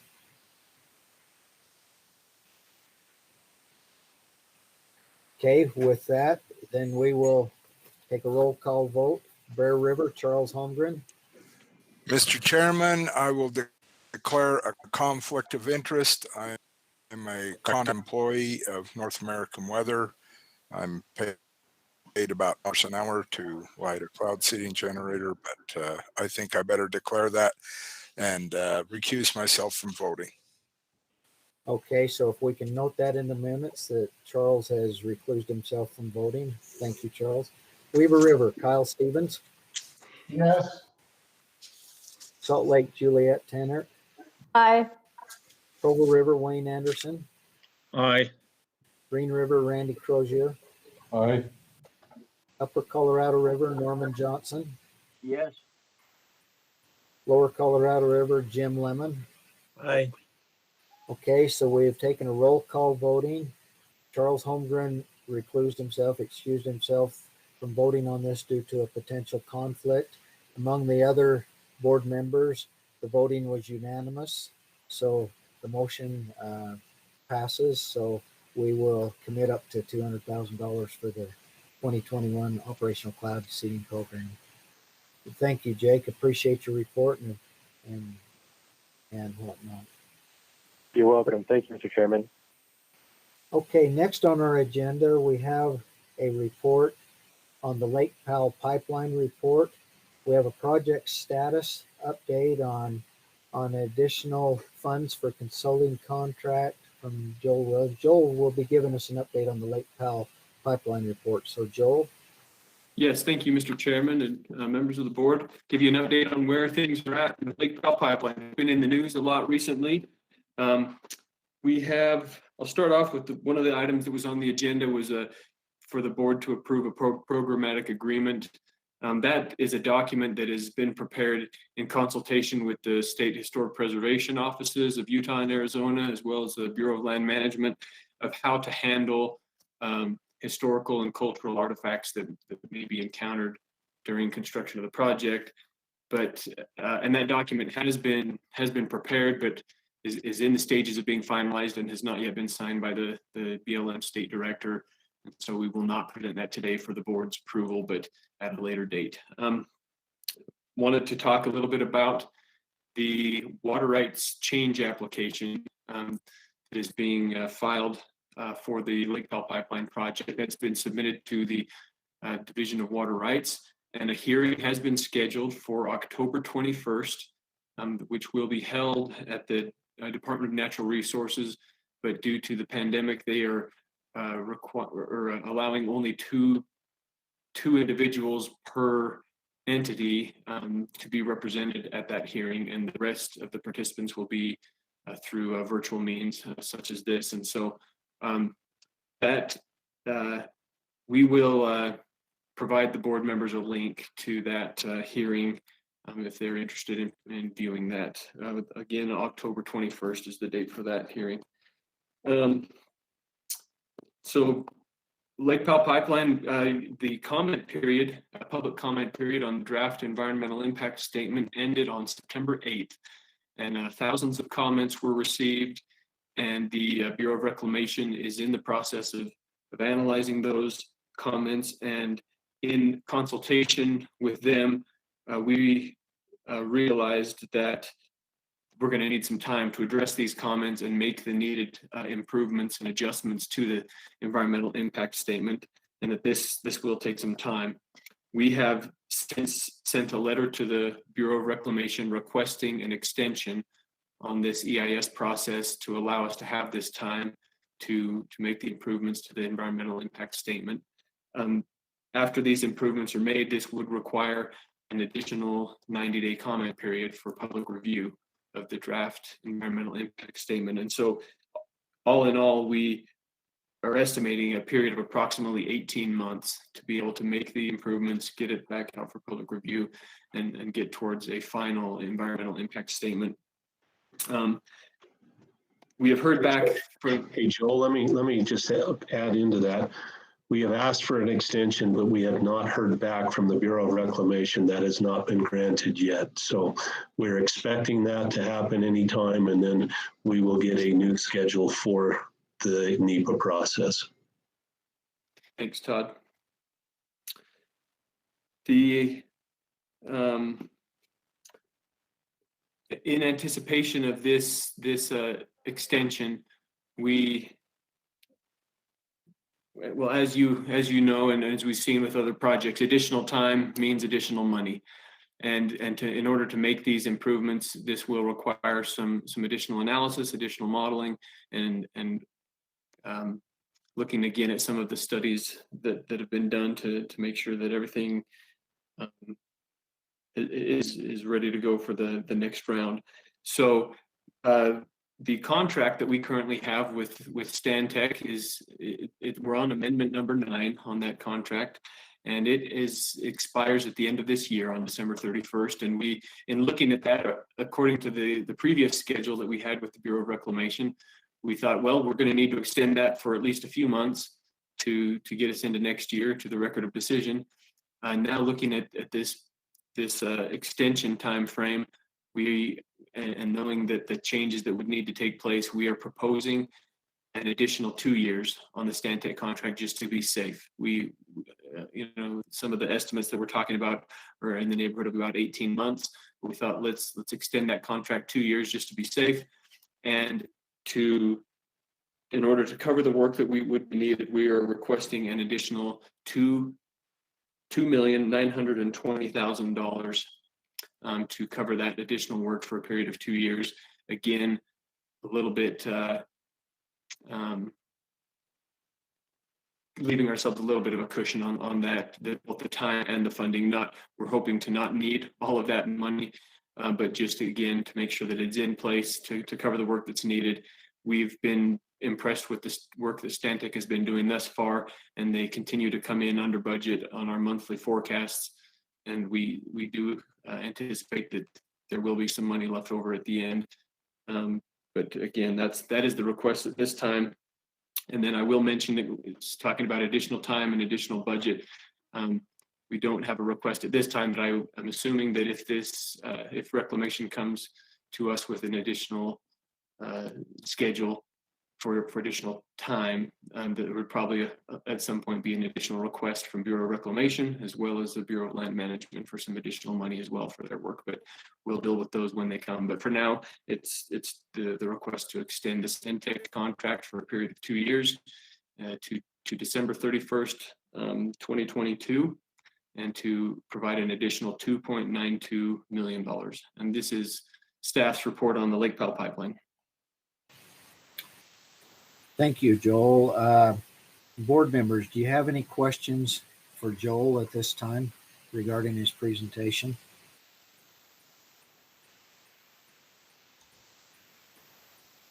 Randy Staker, were any public comments received on this agenda item? Nope. Okay. So, board members, it sounds like staff is asking for additional funding and additional time to extend the contract. We'll entertain a motion on that. Mr. Chairman, Jim Lemon, I would make a motion that we commit an additional $2,920,000 to Stantec contract and extend the contract through December 31st, 2022. Okay, we have a motion from Jim. Do we have a second on the motion? This is Norman. I'll second that. Okay, we have a motion and a second. Prior to taking a vote, any further clarification or discussion on this? Okay, we'll take a roll call vote then. Bear River, Charles Holmgren. Mr. Chairman, I vote aye. Weaver River, Kyle Stevens. Aye. Salt Lake, Juliet Tanner. Aye. Provo River, Wayne Anderson. Aye. Green River, Randy Crozier. Aye. Upper Colorado River, Norman Johnson. I vote aye. Lower Colorado River, Jim Lemon. Aye. Okay, we've had a vote by roll call. The voting was unanimous to commit the additional funds for the Stantec contract and extend it by 2 years. Thank you, Joel, for your presentation. Thank you. Okay, next item on our agenda is, according to our agenda, is a two-part thing. It's on a water banking report.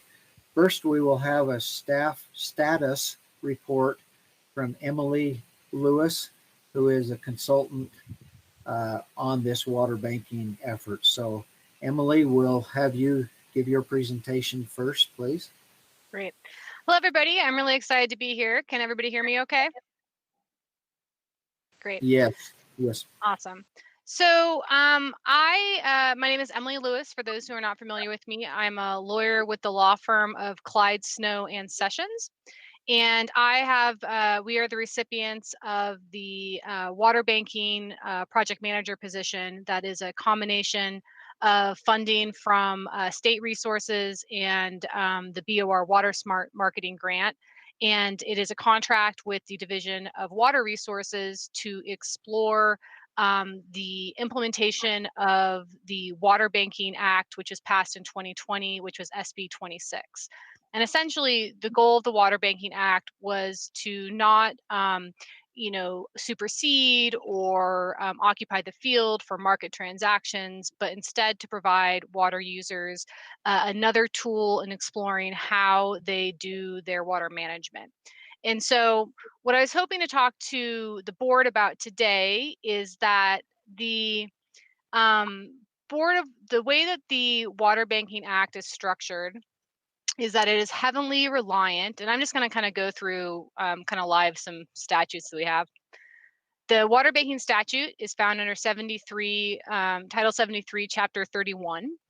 And really, in a nutshell, what the goal of the act is to essentially provide some incentives for water users to get together and kind of create little micro markets for water transactions. And these banks are intended to be local in that they are run and governed and designed by local water users to meet local water needs. So these are not governmental entities or state-run banks, but are really coming up from the local water user community.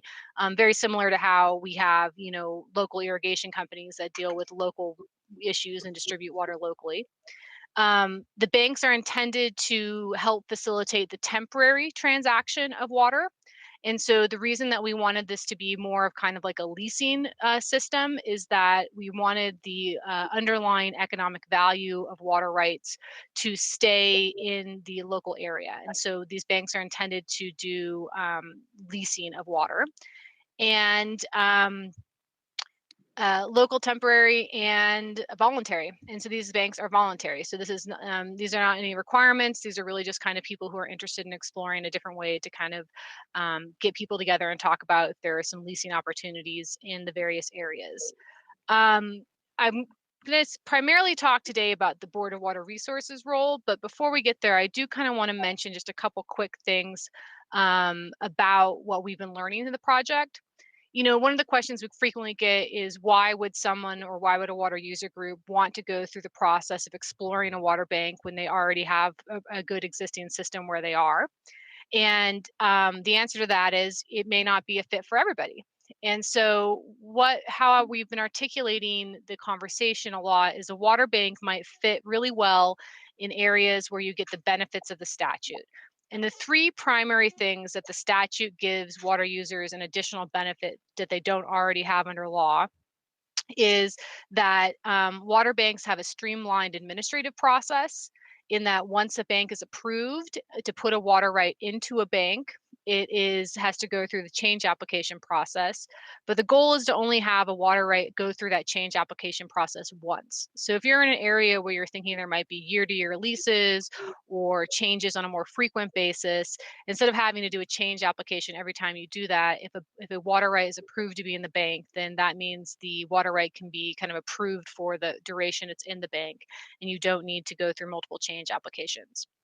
Second, the biggest primary benefit is that water rights that are approved to be in a water bank are exempt from beneficial use requirements. So if you have a situation where your water rights may be subject to judicial forfeiture or vulnerable to judicial forfeiture, this comes up a lot in the context of irrigation companies who have a developing place of use. And so there are many circumstances across the state where there are companies who may not physically have the acreage to apply all of their water. And so a lot of them are looking at some of the conversations I've had have been looking at ways to form a bank to potentially put that water into a bank and then use it potentially for, secondary sources for a growing municipality. So it just gives water users a little bit more flexibility to figure out how to use their water rights portfolio a little bit more flexibly in the face of changing conditions.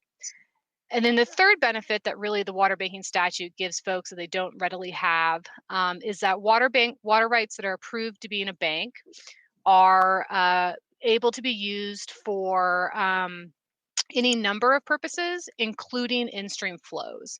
And so if you have an area that has an in-stream flow need, whether that be for water quality purposes or environmental purposes, putting a water right in a bank would be a way for you to do that, whereas that's not a readily available tool under the law now. So those are kind of like the three main reasons that an area might want to explore a water bank, besides just kind of general, wanting to have a more formal arrangement for water transactions in their area.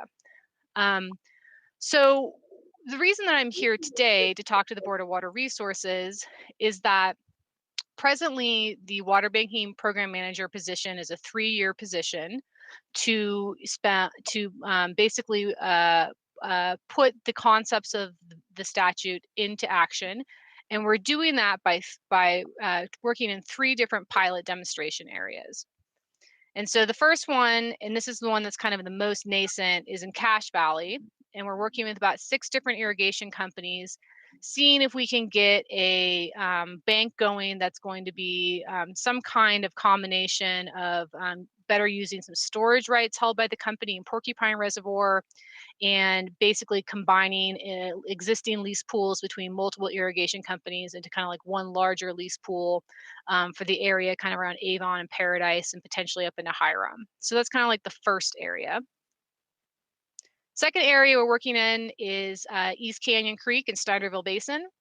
And essentially the purpose and goal for this bank is to see if there's a way to find some water or change some water use patterns or lease water to increase in-stream flows in East Canyon, right around the stretch from about I-80 where the Glenwild Golf Course exit is, all the way down to the Snyderville Basin Reclamation District. And so that's a pretty critical piece, stretch of East Canyon Creek. And there are periods of time during the late summer where flows in East Canyon Creek do fall to levels that are detrimental to local fish populations. And so there's kind of a shared goal in the basin to see if that we can get some water in the creek during these kind of peak times. And then the third bank that we're working on is in the Price area. And what I'm showing you guys are what I'm calling our working bank concept sheets. These are the active working documents that the local water users are working on that kind of decide, that kind of frame the concept of the bank and, start moving into some more specific questions about distribution, metering, et cetera. But our third bank that we're looking at doing is in the Price area. And this is really going to be a 2.0 version of a lot of the arrangements that already existed under the System Conservation Pilot Program, exploring some demand management concepts for the Upper Colorado River Commission. This is not going to be a demand management bank for the state of Utah, but it's basically using the water banking concepts we approved down in 2020 to see if those could potentially be tools for later demand management in the state of Utah. So basically, those are kind of the 3 projects we are specifically working on with some of the grant funding. But we also have a fair amount of interest from other folks across the state. Like I bet I've talked to maybe 15 different water user groups that are interested in also exploring the banking concept. And the reason I mention that is that having those conversations with those other interested groups, besides just these 3, has really kind of shifted our thinking a little bit in terms of the management team about how to approach this project, because it's been really helpful to see a variety of different questions that these folks have come up with. And bringing us to what we're really here to talk about today, those questions really are starting now that we kind of have a lot of the people on the ground organized and they kind of have an idea of what they want to do. Now we're starting to get into the brass tacks of the statute. And the statute primarily works through the vehicle of filing a application to be a water bank with the Board of Water Resources. And that's why we're here today talking to the board, and I'm here to answer questions and, just to start some good dialogue. And so under the statute, there are basically two different kinds of water banks that we've authorized. One is a statutory water bank under Part 2, and one is a contract water bank under Part 3. I'm going to talk about statutory water banks first. So the goal is basically once you've kind of had a period of time where you have developed the concept of a local water bank, the local water users who are interested in participating have been meeting for quite some time to kind of think about what they actually want to do, or what specific goal is this bank trying to meet. If at some point in time, they're going to have to decide what kind of bank they want to be. And a statutory water bank is really intended to be kind of like an irrigation company structure that Utah water users are familiar with. We're very familiar with private distribution companies. We're familiar with working under articles and bylaws. We're familiar with kind of that structure and entity.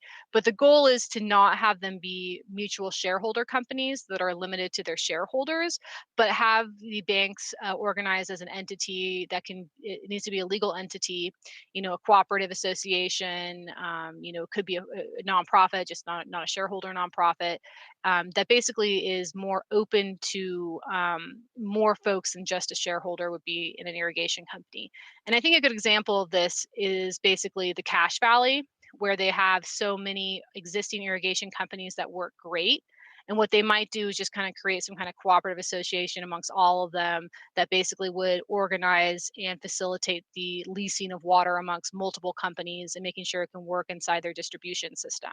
So that's kind of how like a statutory bank really might work, where if there is an entity or basically a venue set up for a shareholder in company A to come say, hey, I need water over here, the bank can say, oh, well, shareholder in company B has put their water rights with the blessing of the company into the bank, and that's available for you to use. And so, having the concept be that these are intended to be, kind of open marketplace forums, kind of like a spot market for water. The statutory water bank application is actually pretty robust. It includes about 15 different pieces of information that the applicant's going to have to submit to the Board of Water Resources. It's pretty perfunctory stuff like the name of the statutory bank, the mailing, the type of legal entity. That's going to be a big question that the local folks are going to have to figure out. The service area. The service area is a great question that we've been kind of starting to break apart with the various demonstration projects, because the question really is a service area for the bank is really going to be dictated by the water rights that are going to be put in the bank. Because ultimately, if you make a service area so big and you can't distribute the water, it's not a useful exercise. And so that's kind of what we're working at right now, is how we define these service areas. And we're really kind of starting from, here are interested water users, here are the water rights they want to put in a bank. Let's design the service area to make sure that those water rights can be distributed inside that bank. And then the remainder of the criteria for the statutory bank are really intended to provide public information to people who might want to participate in the bank about how the bank is going to operate and be protective of water users and users of the bank. And so the statute, really is going to make the banks kind of go through their paces of trying to figure out how they're going to deliver water, how they're going to coordinate with the state engineer on water distribution. What are the some governing documents for the body, for the board, or for the bank, articles and bylaws, internal procedures about how they're going to price water, how they're going to fund the bank going forward. I mean, the goal is really to just kind of put all the information out on the table at the beginning so that people can assess it and see whether or not this is something they feel comfortable participating in. And so the role of the board in reviewing this application is not so much to make a substantive judgment on how the bank is designed, because every one of these banks is going to look very, very different. However, what it's really intended to do is to be more of like a checklist to say, hey, has this bank applicant really thought through the things that they're needed to think through in order to make an entity or a bank organization that's going to meet the purposes that they've stated. And part of our role as the project manager, because this is a lot of information, is to come up with templates to help people, to kind of help interested folks put an application together. And so like what I'm working through now with our management team is breaking through the statutory components for the statutory bank, and then really kind of breaking through what does it mean to meet each of these components. Like, what are you guys really going to need to know to answer these questions? And so that's kind of where we are as a project management team in trying to ultimately not only get these demonstration projects going, but also at the end of the 3-year project, the goal is to have a statewide water marketing strategy report that really assists water users in exploring and applying the concepts of the statute. So that is the statutory water bank, and that was very brief, obviously, but I wanted to just introduce it to the group, and obviously we can ask questions here in a minute. But before we conclude with talking about what we're doing, I want to talk a little bit about the second kind of banks as well, which are contract banks. And so in the contract bank context, this is a very different model than the statutory bank context. The statutory bank context is really where like there's an unknown, there's a need in a local area, but the ultimate lessee of the water is not quite yet known yet. But what is needed is a place for people to exchange more information about water. And the banks don't have to be complicated. They could honestly be something as simple as like an organized bulletin board for real. So it doesn't have to be these complicated organizations. But in some places, that's just not necessary. In some places, that's more work than is actually needed to really get to really meet the goals of a couple key water needs. And those needs can be met through more discrete transactions. And so that's where the second component of the statute comes in, and that's the contract water bank application. And essentially, the purpose of the contract water bank application is that the applicant has to be a public entity. So that's intended to get around private individuals getting together, making a contract for speculative purposes, and like getting the benefit of forfeiture protections. So a public entity has to participate. But really, for a contract bank, in terms of what the review looks like, it's really looking at the contract. And so it's up to the entities, it's up to those who want to participate in a contract bank to come up with a contract that meets their purposes. And I foresee, for example, the price demonstration project area being a contract bank, because it's essentially one canal company, couple key shareholders in that canal company, and a specific lessee that has an interest in leasing the water. And so that makes a much more simply if they could just have a contract between those 3 or 4 parties, as long as a public entity is involved to meet the goals. Their goals are some shepherding questions and some following questions they have in price. So the contract bank is a much more simple, streamed down way for water users to become a water bank. And it really is kind of puts more of the onus on the individual parties to the contract. If you agree to the contract, you agree to the terms of the contract. And so that would be, everybody should know what the terms of the deal are, and there's no need to have the more extensive requirements that are required for a statutory bank. So where we are in terms of the project is we are presently working full speed ahead in meeting with the various demonstration project areas. We've had about 12 meetings in the Price area. We've had about 8 meetings in Snyderville Basin and about 4 or 5 meetings up in Cache Valley. That's going to pick up now that the irrigation season is ending and the irrigators have a little more time on their plates. But where we are in terms of the project is that we are kind of getting to the point in the Snyderville Basin and the Price area where we're really starting to crystallize what we think these banks are going to look like and what our applications to the Board of Water Resources might actually kind of start looking like. In addition to those conversations, I've had a couple of really good conversations. For example, I had one with Mount Nebo Water Authority, who was interested in exploring these concepts for their organizations. And we had some really good brass tacks discussions about, okay, you're an entity that's, tasked with doing multiple water distribution, water providing, your organization under an interlocal agreement has, 5 or 6 goals that you're supposed to meet. Would it be better for you guys to be a statutory bank that does like multiple different kinds of leasing under your bank, or would it be better to do like 3 or 4 more strategic contract banks? And so I think that people are kind of really starting to get to the stage of where they're asking, who are the parties involved? What are the water rights involved? What is the ultimate goal of what we're trying to do?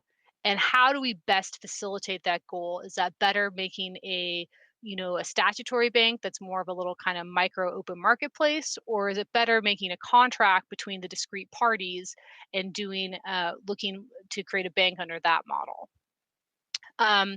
Realistically, I think we probably won't have applications into the board for probably at least another 4 or 5 months. I would think we're hoping for like Marchish. We'll see if that happens realistically.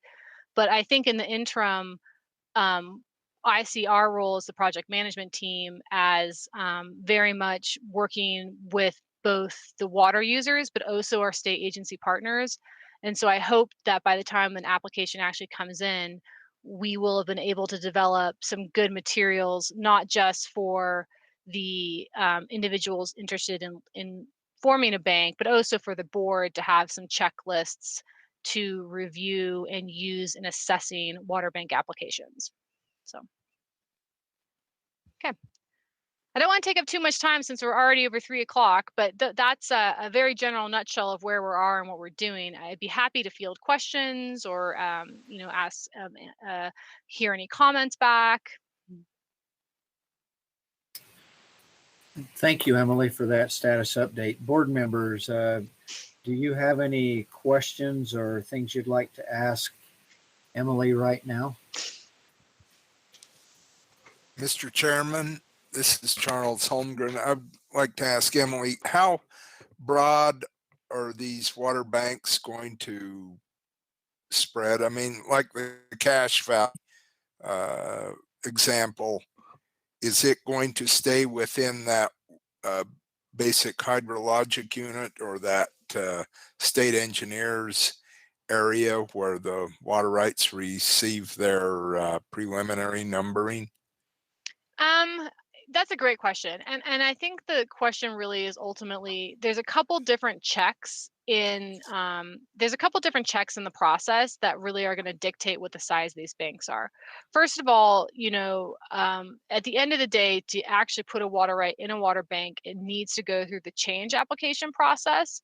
And so if you're making a bank that is so large, the state engineer has no tools of how to evaluate whether or not that water right could be used without impairing others in that service area, then you may be able to get an application together for a bank, but ultimately you're going to get thwarted at the change application process. And so our goal is to try and have where the conversation is developing is really trying to have people think pretty local and pretty micro to start, and saying like for example, the Snyderville Basin Bank, it's probably like its reach is 8 miles. It's quite small, up in Cache, we basically are going to be working inside what we think, and it's a very nascent discussion, distribution inside pre-existing infrastructure for 3 or 4, potentially up to 6 irrigation companies. And so the service area would really just be like the joint service area of those companies, because that's where we can move the water. So I think that best practices for building these banks would be to first assess what are the specific water rights that actually might want to be in this bank, and make your service area amenable to those particular water rights. Understanding things might change as time goes on. But if you make something so large you can't actually move water around, you're just not going to get anywhere. Okay. One other question. If you put your water right into a water bank and it isn't actually put to use, is it protected similar to a municipal water right, or does it still retain the 7-year, 5-year, 5-year so the forfeiture? Yeah. The goal and the way the statute is presently written is that a water right that is approved to be in a water bank through an approved change application by the state engineer is exempt from beneficial use requirements as long as that bank stays in, as long as that water right stays in the bank. So the purpose really was to be, you know, if you're someone who wants to put your operation on hold for 2 or 3 years and there is like a, you know, a bank that operates kind of like a little local lease pool, you could put your water right in that bank, you know, and then you could leave and go and then come back. And the good thing about the way we wrote the statute is you just have to communicate with the bank. But if you don't want your water right to be used in the bank for, you know, the water right's approved to be in a bank for a 10-year period, but let's say you intend to put it in the bank for 2 years and then bring it back out and use it under your own purposes for 2 years and put it back in the bank for, you know, the last of the last 6 years, the last 2 years, you can do that. You just have to coordinate with the bank. And so I think it's pretty protective of water users. It both helps them protect their water rights from forfeiture, but also allows them some flexibility to ask to use their water right back if they want to. Thank you. Mm-hmm.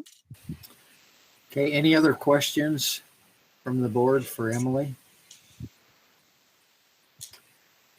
Okay, thank you for the status update, Emily. We don't have any action items to motions or vote on your presentation at this stage, Emily. It'll be interesting to see how this thing evolves, and it sounds like we're at least 4 or 5 months away from what you're saying, but appreciate your status update on that.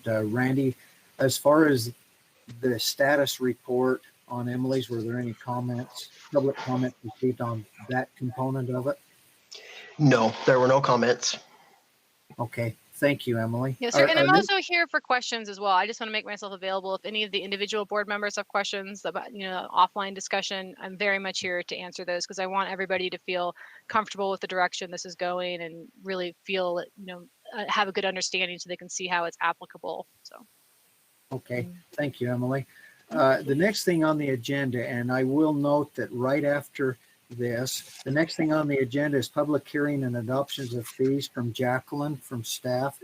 After Jacqueline gives her presentation, we will be taking a 10-minute break. It's probably time to stand up and stretch. We've been in meetings for a long time today. So go get a drink of water, stand up, stretch, whatever, after Jacqueline gives her presentation. So we're not putting any pressure on you, Jacqueline, but we will have a short break after your presentation. Jacqueline? I'll try to make this quick.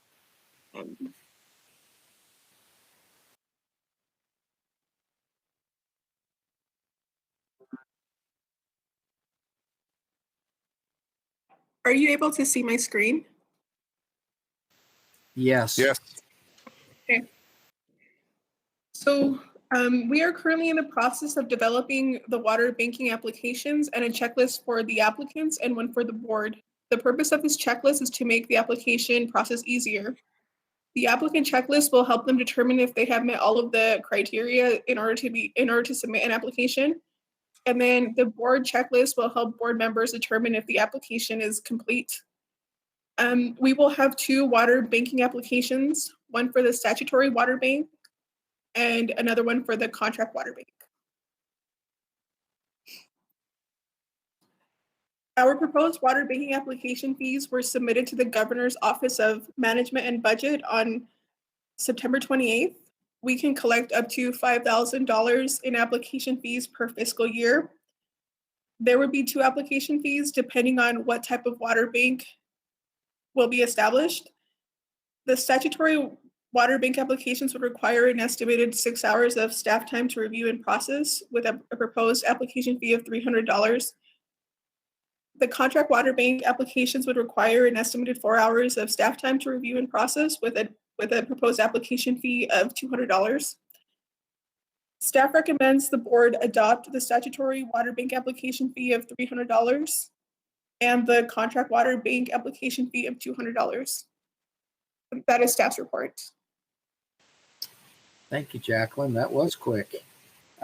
Board members, do you have any questions for Jacqueline on her report?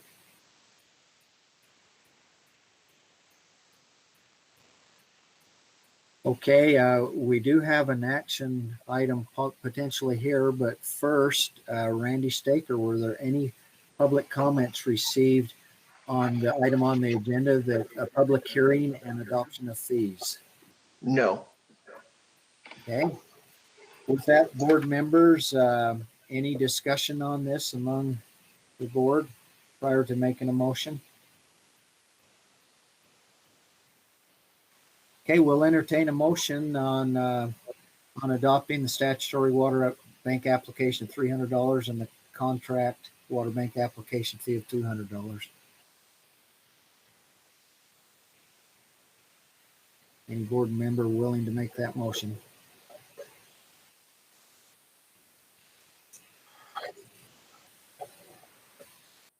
Mr. Chairman, this is Norman. I'll make that motion. Okay, I recommend that the board adopt the statutory water bank fee of $300 and the contract water bank fee application fee of $200. okay. So Norm's made a motion that the board adopt the statutory water bank application fee of $300 and the contract water bank application fee of $200. Is that correct, Norm? Is that what your motion is? That's correct.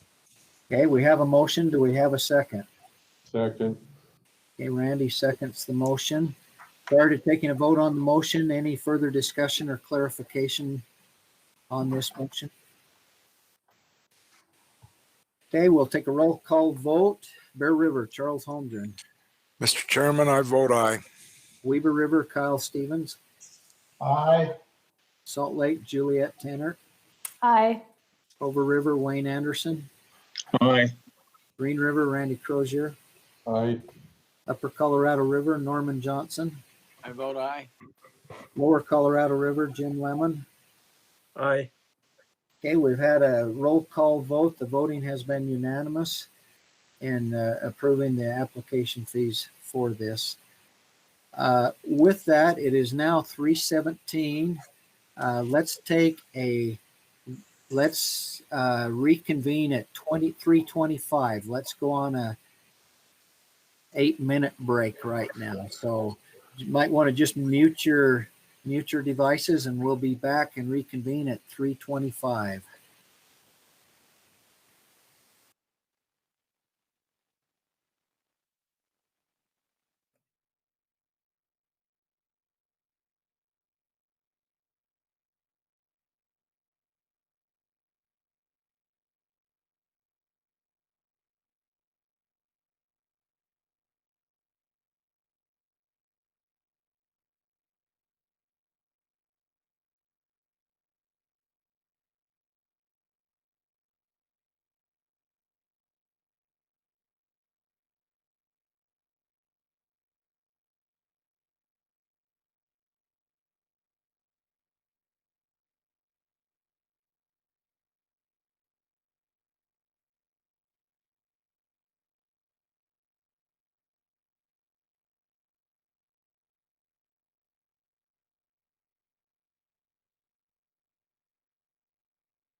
Welcome back. It's now 3:25. Back after our short break. Let's do a roll call of the board members. Make sure that everybody's back. Bear River, Charles Holmgren. Mr. Chairman, I'm back. Weber River, Kyle Stevens. Here. Salt Lake, Juliet Tenner.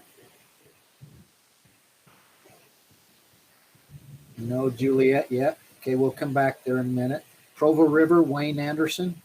Present. Green River, Randy Crozier. Present. Upper Colorado River, Norman Johnson. Present, all things taken care of. Lower Colorado River, Jim Lemon. Now Jim contacted me in our little break. Jim has a dentist appointment, and I questioned his thinking process. He would rather go to a dentist appointment than finish this meeting out. Not really, but Jim, the only time he could get his dental appointment. So Jim has left us for the remainder of the meeting for the remaining things. And Juliet, it looks like you are back. Is that correct? Yes, Mr. Chair, I'm back. Thank you. Sorry, I had to switch over to my phone just because we might have to pop out to pick up my daughter at some point. But I think I'm back in action and now have my microphone working. Okay, super. Thank you. With that, let's go to the next item on our agenda. It's the Bear River Development Report. And it's the agenda item says right-of-way acquisition and updates. Marisa is going to give us that presentation. So Marisa. And let me just check, is the volume of my microphone okay? It's great for me. Okay, usually there's not a problem hearing my voice, but that's when we're all in office. So, Mr. Chairman, members of the board, want to give an update on the corridor preservation / right-of-way acquisition work that we've been doing thus far. These will be the updates of the properties that have been purchased so far. Make sure I can, there. This property we purchased is actually a residential stormwater detention basin. All of these properties we are purchasing at appraised value. So the appraised value is $29,400. It's half an acre. I don't know if that's exact, but it's around half an acre. And this was a total take. So I'll be talking sometimes about partial takes where we don't buy the entire parcel. But this one is a full take, total take, and they are not leasing it back, which is not terribly surprising. This is one parcel that we will maintain it, and we will work with Box Elder County with their folks in making sure, or the residential area, to make sure that that is taken care of. And this is the other property. There's only two at this point that we have actually purchased and closed on. This is at the west edge of the Richmond Peach Farms. You can see Richmond Peach Farms. This is at the edge of I-15, but on the east end, they are right on US 89. So it's a long property. But back here, we only got about 65 feet is all we needed. The dirt road you're seeing there is part of what's called the Utah-Idaho corridor, interurban, Bamberger, there's lots of names for it, but it was an old railroad line. So that is something that UDOT is the owner at this time. This was just over 1 acre, so about 65 feet deep from east to west, and about 700 feet long. So kind of looking at the value of a property like this where there's no structures, for just under $40,000. And it just shows there it's a partial take. The full parcel, well, there's actually two parcels. The full amount would be just under 20 acres. So we were able to just do that back part, and they are not leasing back either. And those are the only two properties that we have purchased and closed on to this point.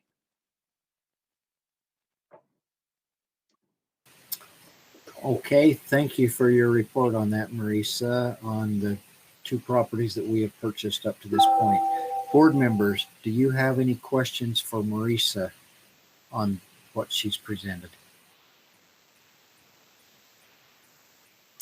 Okay, Randy Staker, were there any public comments on this portion of the agenda? Randy, are you there?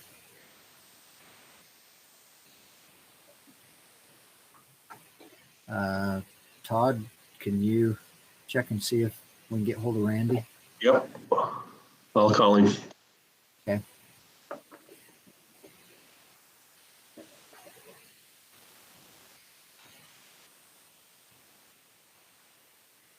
I show that he's on, but he's muted. And sometimes that's a good thing. I'm here. There are no comments. There were no comments. Okay, thank you. Thank you, Randy. And there's no board action that we need to take on this report, but appreciate your report, Marisa, on that. Thank you very much. Thank you. The next item on our agenda is the proposed schedule for the 2021 meetings. And in our earlier briefing meeting, this is not an action item for today. It will be action taken on it in our December board meeting, but there were some potential board meeting dates that were proposed. The board had a discussion on it, and so we will be taking formal action on our 2021 board meeting dates at the December board meeting. Were there any public comments on that, Randy Staker? No, there were not. Okay, thank you. Mr. Chairman, if it was okay, we probably ought to just mention what those dates are. And if that's okay, I'll read them out to you, or read them out if that's all right. Please do. The potential dates that we're proposing are January 28th, March 17th. That one would be in St. George along with Water Users Workshop, assuming it's still held. May 5th, June 17th, August 5th, September 16th, October 28th, and December 9th, with a potential tour in the southeast part of Utah in one of those board dates in June, August, or September, most likely.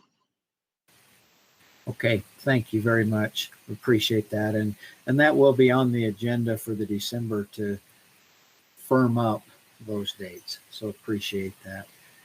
Next item on our agenda, and board members, we already had in our briefing meeting a discussion on that, and there's no action. Do any of you board members have any additional comments or input on those dates? Okay, let's move on to the next item on the agenda then. It'll be our director's report. Director Adams. Well, hello all, and thank you for your patience in this long meeting. So I do have several different items I want to chat about. First and foremost, we'll give a climate report. It's been extremely dry. If you look at the overall water year, the precipitation by the end of the year was just a little bit over 3/4 of normal. The soil moisture right now is about average or just below. But with that being said, we're in October in a new water year. Things need to start breaking loose before too long. There's a running thing here at the department that the water resources takes the even months and water rights takes the odd months, and neither one of us has done very good over any of the months lately. So we're hoping that October changes. There's a storm coming here, I believe this weekend, that maybe brings snow to the high elevations, but it's been a long, hot, dry summer.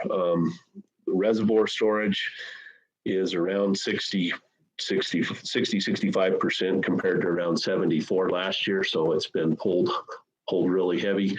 I believe that the Sevier River Basin is the very lowest of any of them. So sorry, Mr. Chairman, but we got to do a little bit better on the Sevier too. So we're just hoping that the high pressure will get out of here and we'll get some storms that'll come in. So any questions on that? Okay, I'll move on to the next item. As Joel talked about in his Lake Powell Pipeline report, the September 8th deadline for comments on the draft EIS came and went. As you probably saw in the news, The Basin State sent a letter asking for the BOR to refrain from issuing the FEIS or the ROD. And in that letter, they also said they will work in good faith to find consensus solutions with the states. So we have been talking with the states. We will continue to talk to states. We will work through the Big River issues as well as the draft EIS comments. So we'll continue to work with those. As was also alluded to, we asked for an extension of time with the Bureau for the NEPA process. It has not been confirmed yet, and we'll work with the BOR on setting a schedule. Most likely it'll be over the next 18-ish months. So it's been taking a lot of my time, the Director Steed's time. We've been in consultation with states, the governor, the lieutenant governor, the Senate, the House leadership in Utah about direction moving forward and what we will be doing. So that's the status on that. Any questions? All right, moving right on to the next one. I talked a little bit about this earlier in the briefing meeting. The legislative session is just around the corner, just 3 or 4 short months away. I'm sure Juliet misses that big time. We're watching for the economic projections as well as the status on building block requests or non-building block requests. Candace is our deputy director who oversees the legislative liaisons and has been working heavily on water loss accounting or water efficiency legislation. It was passed last year as well as on this water banking, and we're just watching other things. So interim committees here in a couple weeks for October, interim in November, and then the legislative session starting in January. So those are the key items that I wanted to just quickly touch on. And then I want to go back to where I tried to do earlier and do a big thank you. Paul and Carmen, thank you so much for your help on the AV support and getting this all going. It was a little rough start in this meeting, but we're moving right along through it. I want to tell the board all and thank them for their hard work and appreciate all that they do. And lastly, on September 30th, the governor signed a state employees recognition day proclamation for that, and thank the state employees for all they're doing. That was very, very nice and kind of him. I want to extend that verbally from myself to all of our awesome staff and all the many things that they've done. As you've watched this board meeting and seen everything that's gone on, from the bottom to the top, from the left to the right, to the up to the down, whatever it is.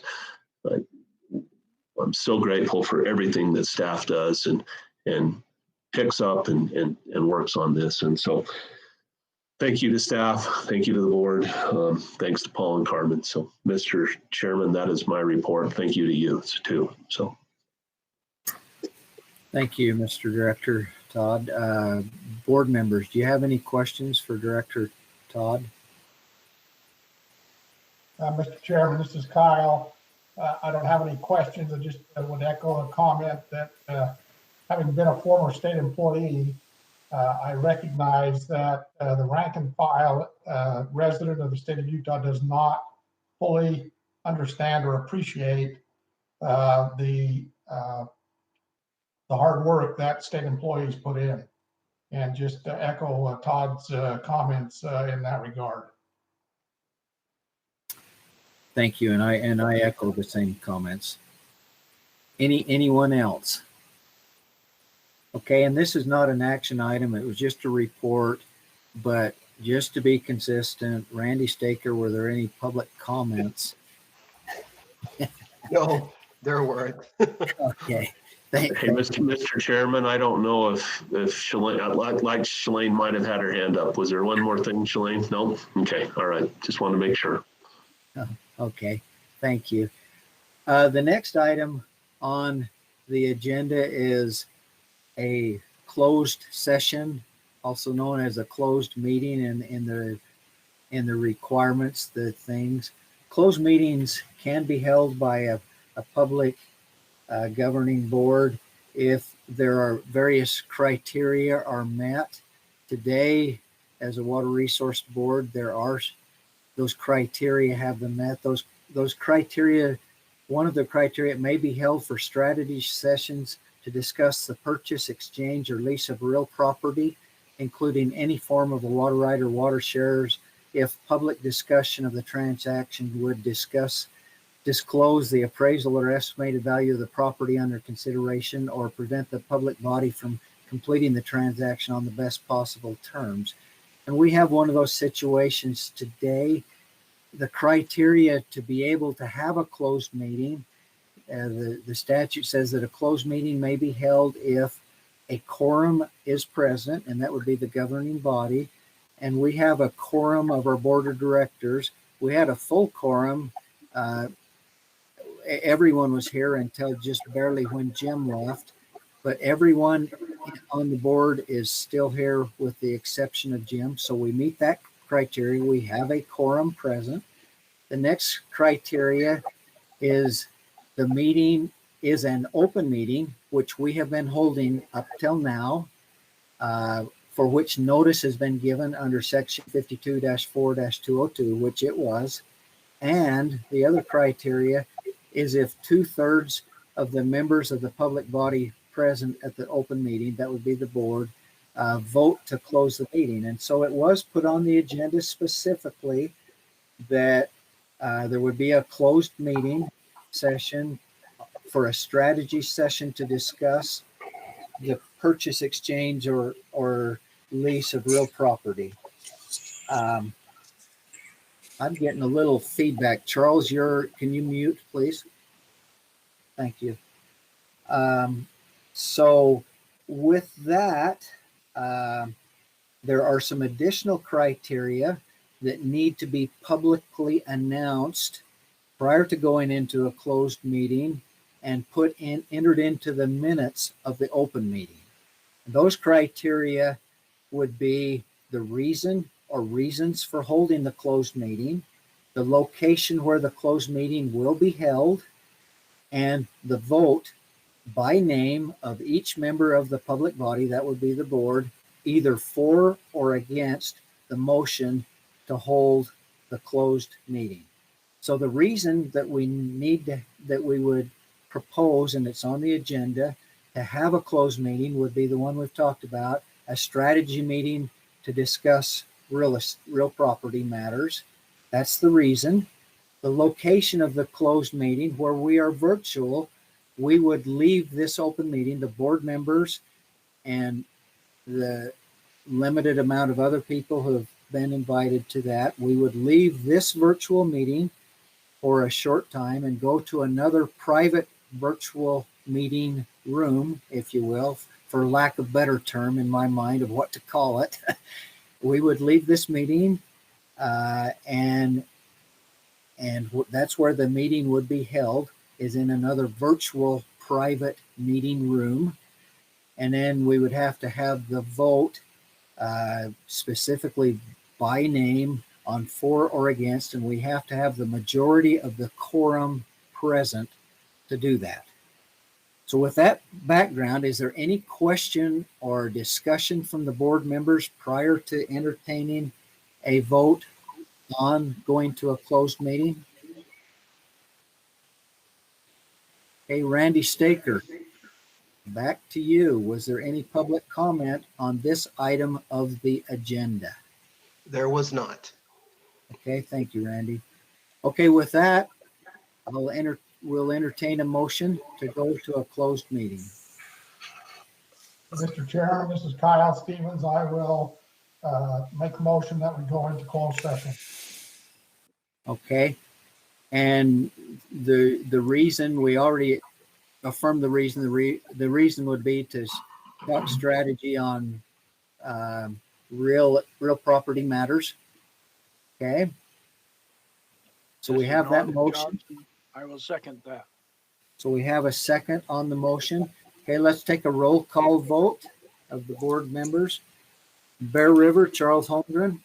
Mr. Chairman, I vote aye to go into closed session. Weber River, Kyle Stevens. Aye. Salt Lake, Juliet Tanner. Aye. Provo River, Wayne Anderson. Aye. Green River, Randy Crozier. Aye. Upper Colorado River, Norman Johnson. I vote aye. And then we already noted that Jim Lemon had to leave us a few minutes ago, so he's not here to vote. So we have a quorum of board members present, and we have unanimous among those present. We have more than the 2/3 minimum required. So with that, it is now 3:45 p.m. The board and those who have been invited will be going into a closed session. Would remind the board members to mute your video, mute your voice on the open meeting, which we are in right now. We will go to the closed meeting on the other site and convene in that closed meeting session. We will come back to this meeting after the closed meeting session. So those of you who are not invited to go to the closed meeting, we will be coming back. Thank you.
Okay, welcome back to the open meeting of the Board of Water Resources. It is October 8th, 4:25 p.m. The board and a few others just went into closed session to discuss real property matters. No action was taken on anything during that meeting as per the rules and requirements. Let's start off with a roll call of the board members who has come back to this meeting. Bear River, Charles Holmgren. Mr. Chairman, I am present. Weber River, Kyle Stevens. Here. Salt Lake, Juliet Pennert. Present. Provo River, Wayne Anderson.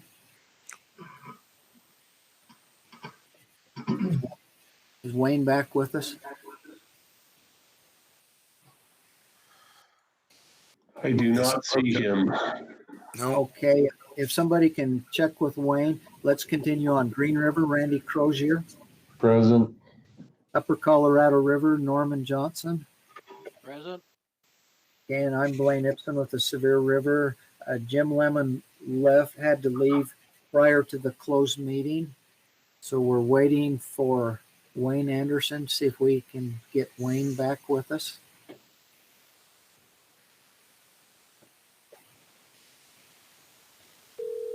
I am calling him.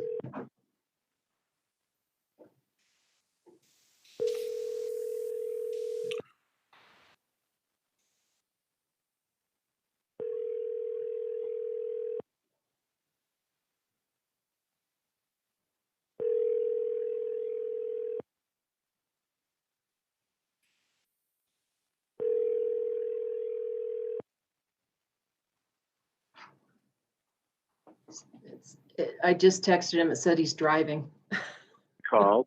Please leave a message and phone number, and I'll return. Okay. I'm gonna try. I'll call him from my phone. He shouldn't text and drive for sure.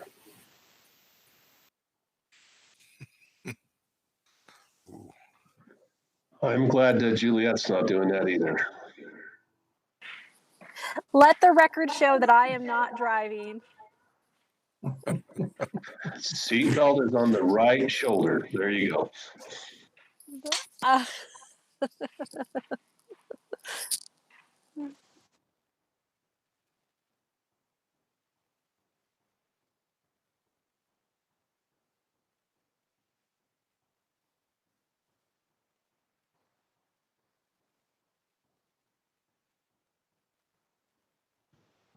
We still have a quorum present, right, Blaine? Yes, we do. And if he doesn't get through, we'll continue.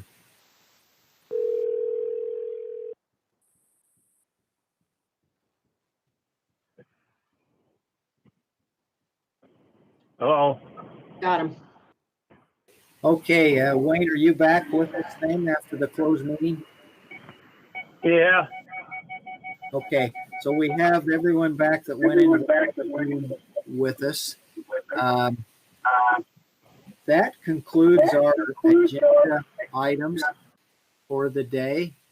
Prior to concluding, do any of the board members have anything further for discussion today? Yes. Mr. Chairman, just a reminder that our next board meeting will be on December 3rd. As of right now, we're scheduling it as a virtual meeting, and we'll try to handle it all in the morning. Okay, thank you, Director.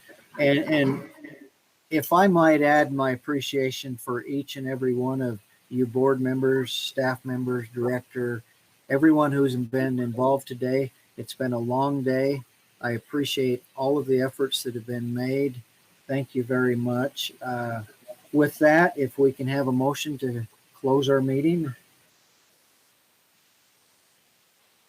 This is Norman Johnson, so moved. Let's close. Okay, do we have a second?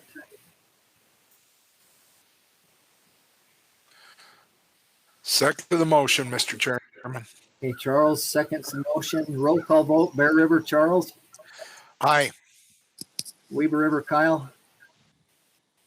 Yes, but I thought there was such a delay there that we wanted to continue this for a while.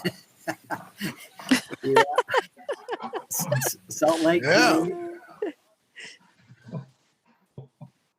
Juliet, do you vote in favor of closing? Aye, yes, Okay, thank you. Provo River, Wayne. yes. Wayne, do you vote in favor? Wayne, you'll probably have to hit *6. You've been muted. Green River, Randy, do you vote? Yes.